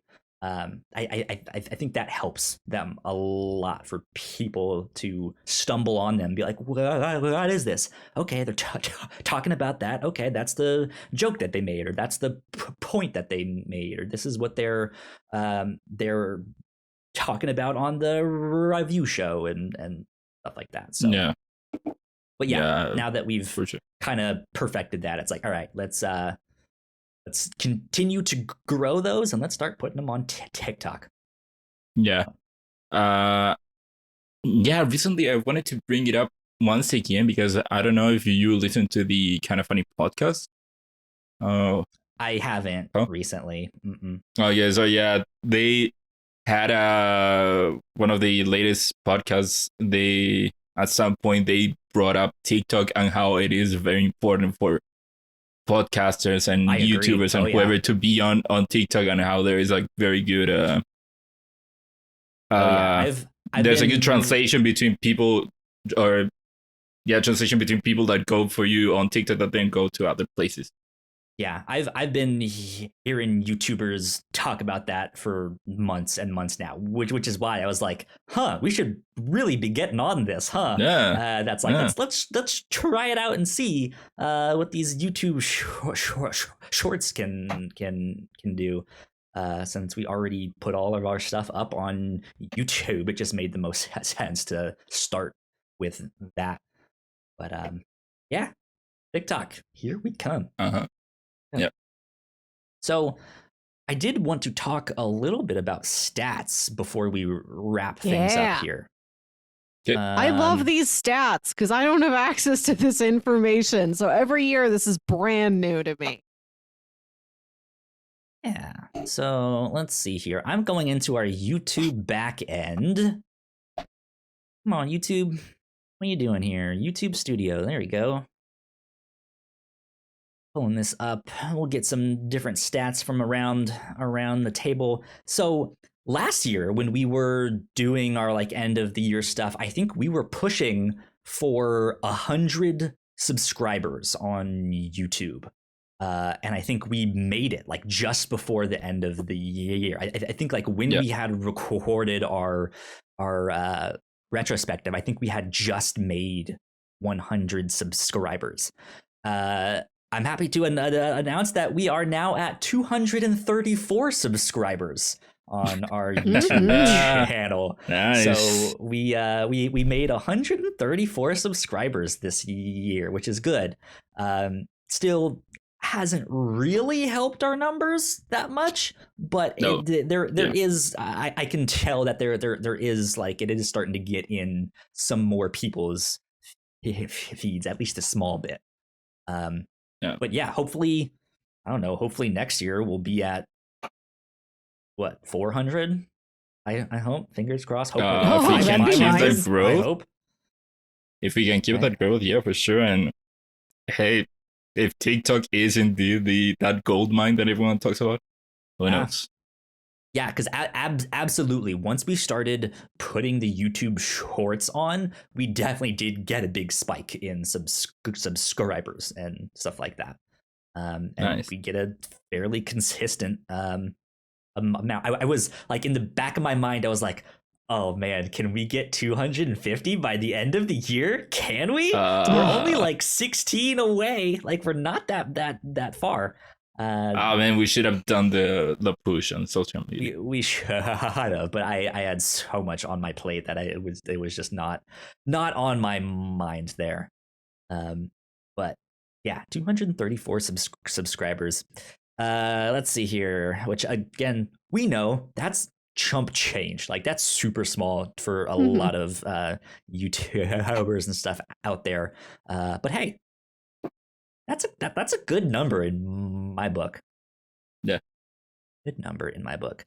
All right, so I'm looking at all of our YouTube videos.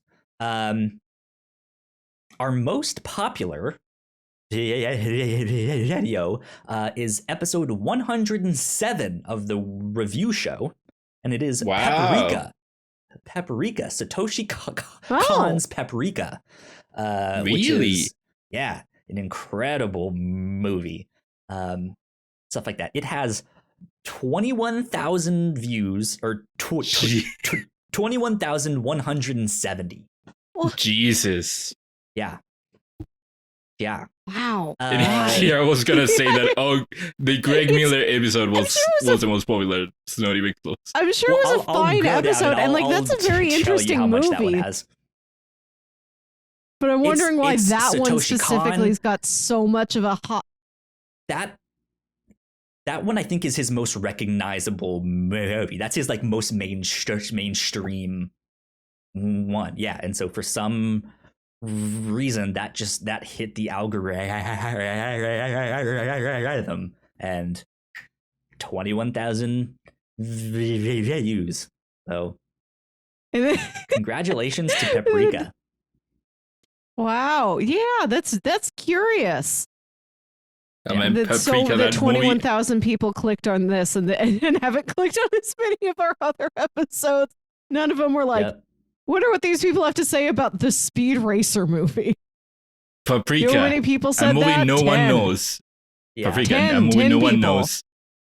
I want to eat your pancreas. Are you fucking kidding me? Paprika. I want to eat your like, pancreas. I'm talking to Ignacio. He's like, no one's ever heard of Paprika. And like, here I want to eat your I've pancreas heard has it. 9. Has 9. So here's our highest ranking YouTube short with 365 views, which again we know is not much, is How Did This Get Bigger? Which was all about House of Leaves, the book. And yeah, that's a great one. People First seem to off, like that I forgot to mention, I'm so happy we read House of Leaves this year because that was one of my goals, was to get us to read an actual prose novel on the review show sometime. And that's something I'm hoping to repeat in 2022. I want us to read at least one more book. I'd love us to do one book a year. Yep. There we go. So that's our highest ranking YouTube short. But our Digimon content did very poorly. I'm very disappointed on the Digimon community. Yep. So our 10th best episode on YouTube is Tech on Kincrete, which was number 103 of the Whatnauts podcast, old stuff, with 387 views. After that, holding down the number 9 spot is Strangers in Paradise, episode 8 of the review show, with 399 views. Wow. Oh, well. Ancient. I thought you were talking about the game. No. Yeah. Let's see. So that's 9. So number 8 is season 1 of Dark from the Whatnauts podcast. Oh. That was number 101, and that has 441 views.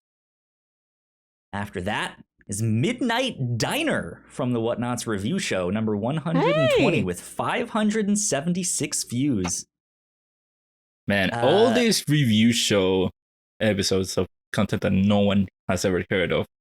Midnight doing so Diner's well, good. and here I want to eat your pancreas. That's 9. People like I'm Midnight finding Diner. that, It's a great show. One of the themes I'm noticing, the patterns in these, is that this is foreign language entertainment, and I wonder if maybe these are viewers in other countries who are learning English, and maybe they're like, can I find people talking in English about this thing I like? Possibly. Again, I listen to them talk for an hour and a half. Ignacio's so mad I want right to now. eat your pancreas in Japanese. Yep. So after Midnight Diner, finally breaking into the thousands, we have the anime Metropolis, which was number 66 of the review show with 1,271 views. Coming Your after name. that. Your Coming name after has that. 11. Your name 11 has views. 11. No one wants to hear about your name. Your name's very Everyone good. already watched it. It is good. It's a very good one. After that is Paddington 1 and 2, the Whatnauts review show 105 with 1,786 views. After this, number 63 of the Whatnauts review show, Titan AE. This is the one that baffles me, with 3,006 views. Who, with, like, Titan AE, that's a difficult one, because I don't want to say it's bad, but it's not good, but it's not good.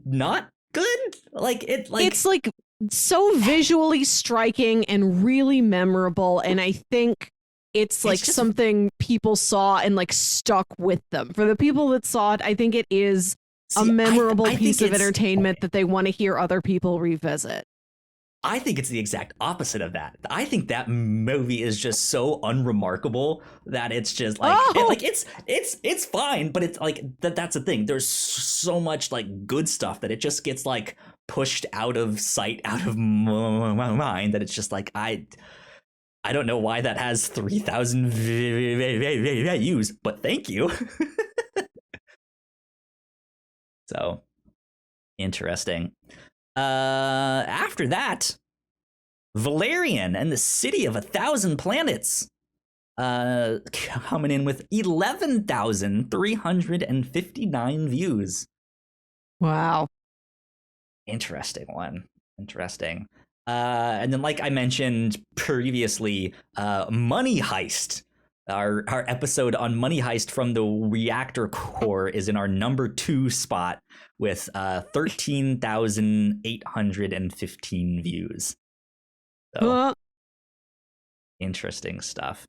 Let me see here. Where did Greg Miller do? How did he do? A whopping 180 views for Greg Miller. Wow. Yep. Not bad. Yep. Let's see here. When did it was really funny because we recorded this one like right after Greg Miller for number 151 of the review show. We did Pokemon the movie, and that has 257 views. So Ash Ketchum getting more clout on the internet than Greg Miller here. Yeah. Good stuff. Yeah, so that's YouTube. Let's see here. What about I do this? What about comments? Oh, I can't sort by how many most commented on. That sucks. It's probably Dark from the Whatnauts podcast. I did see people commenting on our episodes about Dark. Sometimes I click on these to see if anybody has responded. Yeah, sometimes it'll be like you'll get a response like 3 months after. It's like, great review. Like, gee, thanks, man. I'd love to see that. I haven't had anybody reach out to me personally to say they've ever listened to the podcast, except for like my friend will play it around her house, and one time her boyfriend said, I heard it when she plays that podcast and it's pretty good. So like that's as far out as I have gotten from people telling me that they've listened to it. Yeah, nobody's ever like tweeted at me, and you've never sent any feedback down the line of somebody said her introspection was worthwhile for them to listen to. Yeah. Okay. So I've now opened up our podcast host. Yes. So I can see like podcast stuff specifically. Yes. So all-time downloads. So this this number is smaller than the actual number we have, because we, after our first year or so of the Whatnauts, we switched to the service we have now, and we've been with them since. So I don't know how many views we actually have, but also like our first year and a half ish, I was long story short, I was using this hashtag that inflated our numbers on Twitter and our views and all that stuff. So a lot of that stuff is still very skewed, unfortunately. But all-time downloads, according to our podcast hosting service, is 26,193. So there you go. Downloads today, 17. Huh. There you go. Downloads in the last week, including today, is 76. The previous week was 71. And unique listeners in the last 7 days was 38. Wow. There was, at least 38 different people that listened to our stuff. Some of those may have downloaded multiple podcasts and stuff like that. So there you go. Here we go. Top listening methods. With a whopping 38.3% is Apple Podcasts. Of course.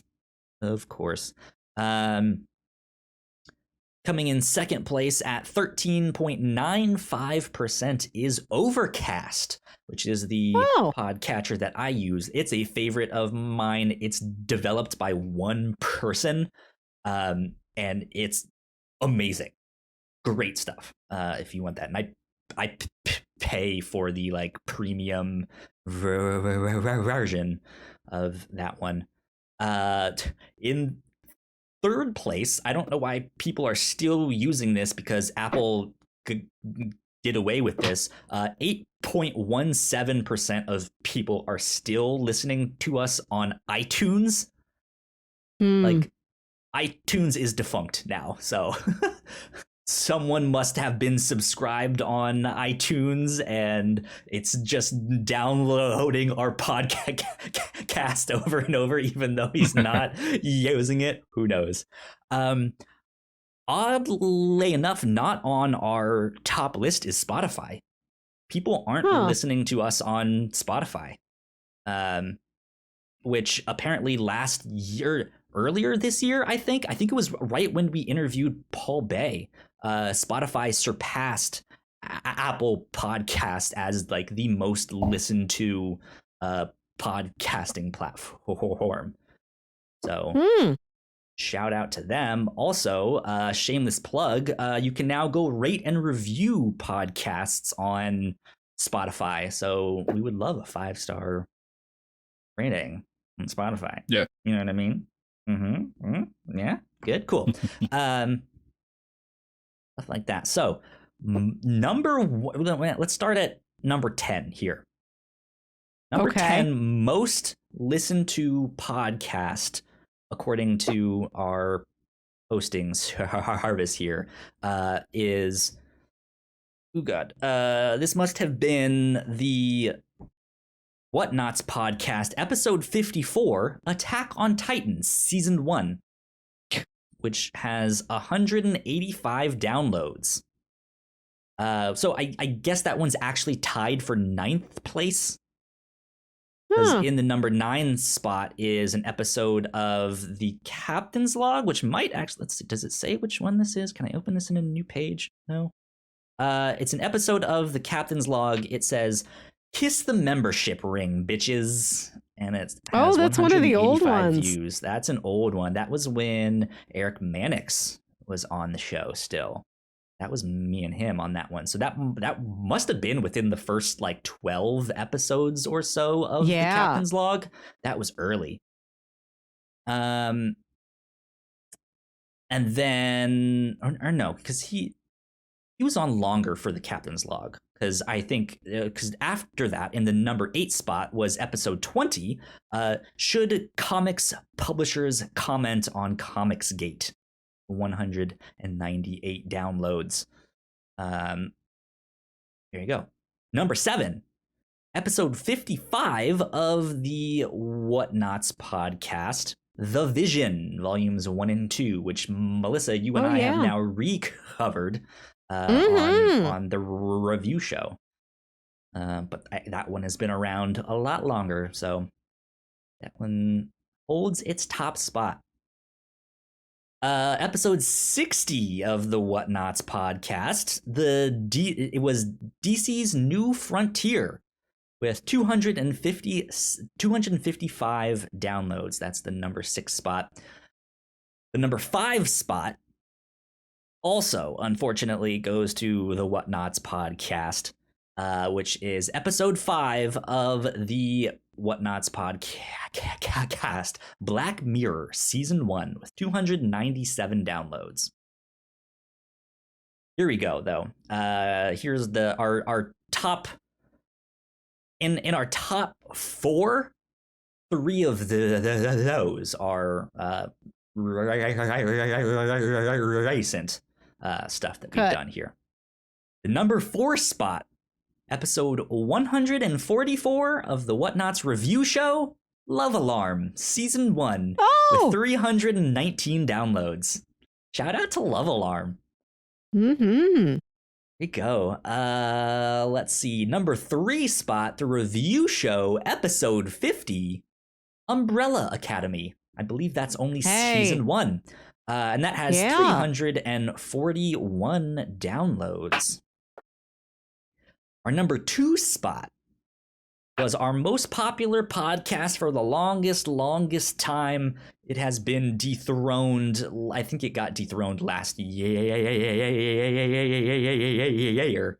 But our number 2 spot is the Whatnauts podcast, episode 1, The Black Tapes, with 425 downloads. I don't recommend checking out that one. It's a bad podcast. I've gone back and listened to it a couple times just because where else am I going to find anybody else talking about the Black Tapes podcast if I'm not listening to the Black Tapes podcast or Tans? We covered the Black Tapes again on the show, even better, when we knew what we were doing. You did. Yes, you did a couple episodes on it as the show continued. Yeah. And it makes sense. It's like, it's episode 1. You just start with episode 1, the Black Tapes, right? And yeah, it's, I guess, what people gravitated towards. But our number 1 most downloaded podcast was episode 14 of the Reactor Corps, Money Heist, with 2,583 downloads. Wow. So, Money Heist. People like La Casa de Papel. Yeah, again, this Love Alarm, I think the international content does pretty well. Yeah, absolutely. So, there you go on that. Our top country with 62.82% is the United States. Our second most with 4.47% is the Federal Republic of Germany. Thank you, Dark. Wow. Thanks, Dark. Wow. Right, yeah. Wow. In the third spot, with 4.19%, is the United Kingdom of Great Britain and Northern Ireland. There you go. Those are the only ones that I'll read. Though I will say, all right, let me do number 4 here with 4.03%, the Republic of India. Wow. There you go. We talked about something from India. We talked about typewriter. We sure did. I'd love to talk about more. We sure did. Let's see. So there's no more stats in there that I want to do except for, let's see if I go here. According to our new podcast host, we have published a total of 682 episodes across all of our podcasts. I know that we have some like bonus stuff in there, like what we're doing now, our retrospective stuff. Early on in the Whatnauts podcast, we did a couple interviews, so those are up there. That, you know, they weren't just like regular podcast. There's some odds and ends in there, but we've at least surpassed 650 probably closer to 666. If you ask me. But yeah, 682 total published podcasts. Whatnauts. Go. Good stuff. That's fun to look at those stats every now and then. I wish we had more. I wish we had some fan who was dedicated enough, or if I could make myself do it, to track more ephemeral stats, like number of times we mentioned Lost. One day, I hope number we're of that times popular. you drink a Corona. Right? Yeah. Absolutely.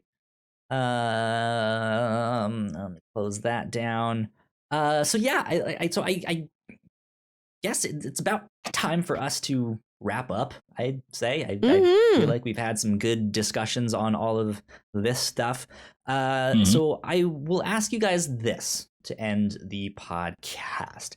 In 2022, looking ahead, what is something that you are hoping to, I don't know, like talk about more or work on as a podcaster? Like, are you wanting to get better at a certain thing? Did you have an idea or so? Just like looking ahead, what are you looking forward to? We'll start with Melissa. Oh, like I just mentioned this year on the review show, which we often describe as being a book club style show, we talk about plenty of comic books, graphic novels, manga. I wanted to read a prose novel, a more traditional book. We did that, and it was fun. And I'd like to do that again in 2022.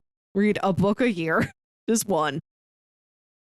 Or, maybe even a short series of books. We'll see. We'll see what we find. Yeah. I'd like to do that. I love to start new traditions and have these things we continue on with, like the bingo game. That was so much fun. And I'm looking forward to going even deeper with it this upcoming year. Yeah, just keep exploring. And like, I'd like to get deeper into areas where we've already started looking. So I like when we've got a field of things that we can draw connections to. Like we mentioned in our ongoing monthly series, we've watched a couple shows that have some genre similarities. They came out in similar time frames. I like when we're able to evaluate a contemporary set of things and look at something in the context of stuff that came out around it. So I'd love to look deeper into what are other odd TV dramas recently that we could check out.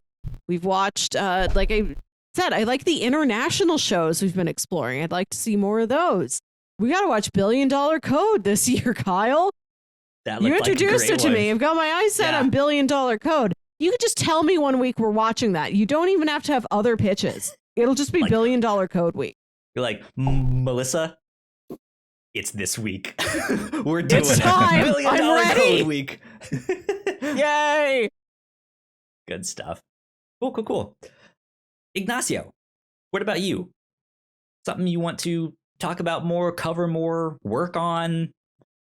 What are you looking forward to in 2022? I'm looking forward for us to hopefully having more guests come in on the podcast, and not just more guests, but hopefully guests of more caliber. Nothing against the guests that we've gotten so far. They're great guests, but but get some big names hopefully on the podcast. This year we got Greg, which is already a pretty great one, but there are a couple more that I want to try to get on the podcast, and so that would be probably one of my goals this next year. Sounds good. Yeah, it'd be nice to have a recurring guest. I did like getting to meet guests this year, and hopefully I could. They were all guests you sourced, Kyle, for Captain's Log. I'd like to go and try and find somebody myself. Yeah, absolutely. I already have some people in mind that I want to get on multiple shows, or I want this guy for that show, this one for that show, stuff like that. So, yeah, we'll see. We'll start manifesting that at the start of the new year. Start putting out those feelers and antennas to be like, hey, we need some guests. We want to get you. We want to get you. We want to get you. We want to get you. Mhm. So I think for me, I've been like I'm always looking for ways we can kind of change and grow our content, and I'm looking at YouTube videos about like, okay, what works best in the algorithm, and how do we like get the most out of all of our content, which is why we started up the short videos, why we started doing trailer reactions and stuff on the Reactor Corps and stuff like that. I know I tried to do like our trailer reactions were exclusive to YouTube, and then every so often I try to take the audio from those and put those into like a single podcast and put those out. I don't think I'm gonna continue with those. I think the trailer reactions can just stick to YouTube. That's where they belong. But I know, like, behind the scenes, I've been tossing around this idea of like making these like shorter videos, just like kind of signposting people for the review show, because we've covered a lot of movies and comics and manga and all that stuff, and like we've kind of mentioned before, it can be a little overwhelming. So I think videos to be like, hey, here are 5 of our favorite horror recommendations, right? And we just have this list of here's things that we have covered that we loved, or things that we, here's superhero movies that you may have missed, right? But it will all be ones that we've covered on the review show, so that we can recommend them and know what we're talking about and be like, hey, we have a full discussion on each of these on the review show. But yeah, just experiments like that. Like, I'd like to make a few of those just to see how they do. Are they difficult to make? Do they do well on YouTube? Can we somehow do a super short version for TikTok? Who knows? But yeah, just looking for new ways to change and grow the podcast, because even thinking like 5 years down the road, or like once we hit the like 10-year mark of the Whatnauts, like I don't know what I would say of like, where do you see yourself in 5 years here? Like I want the Whatnauts to look completely different, to be honest. I don't know exactly what that means yet, is the thing. But yeah, just looking for ways we can change and grow and make the most of all of the stuff that we do. Be efficient. Yeah. Like that. So efficiency is a good goal. Yeah.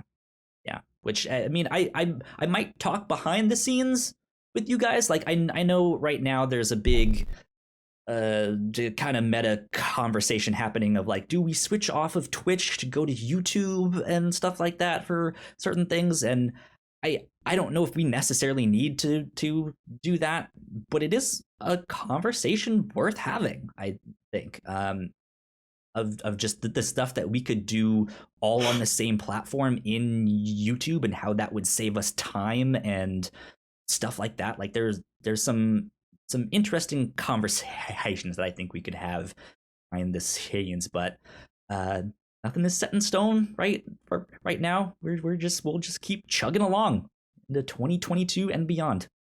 So congratulations to us at the Whatnauts for 6 years. Yay! That's amazing. Yay! That's amazing. I did not expect that I would be 1, podcasting, 2, podcasting for this long. Same. Yeah, especially since I have a stutter when I talk. It like just not something I would have imagined myself doing, but here I am, still making it. So good stuff. All right. Well, Gino never showed up because he couldn't make it. That sucked. But you guys can find him on Twitter at Gino Viteri. Go follow him. Go check out his stuff. Alan Busby. You guys are already heard all of his stuff. He's also on Twitter at Alan Busby. Oh, and Azure never mind. PKK is his Twitch. Yeah, right. Yeah. Alan Busby is his Twitter. So, Ignacio, where can the people find you on the internet? People can find me on Twitter at Ignacio Rojas B. That's IGNACIOROJASB. Go. And Melissa, where can people You find can find me on Twitter and Instagram at Wilkywit. That's WILKYWIT. And listen to my other podcast. This is the one thing I do not on the Whatnauts Network regularly. I have a show with my brother Jams called Saturday Morning Obscurities, where we talk about weird old kid shows you feel like only you remember. It's obscure favorites of our childhood, things we vaguely remember, things we've never heard of that other people bring us. We've watched like weird Canadian cartoons before that never reached us. We're taking a bit of a break for January just to recoup from the holidays, start building up more episodes, but we've been doing this for over a year. So we release twice a month, so there's plenty there for you to listen to. Yeah. We started Halloween 2020. Cool. So I should say technically the Whatnauts kind of also started like early October is when we published our first stuff, but we always just celebrate at the end of the year because we didn't start posting until the new year.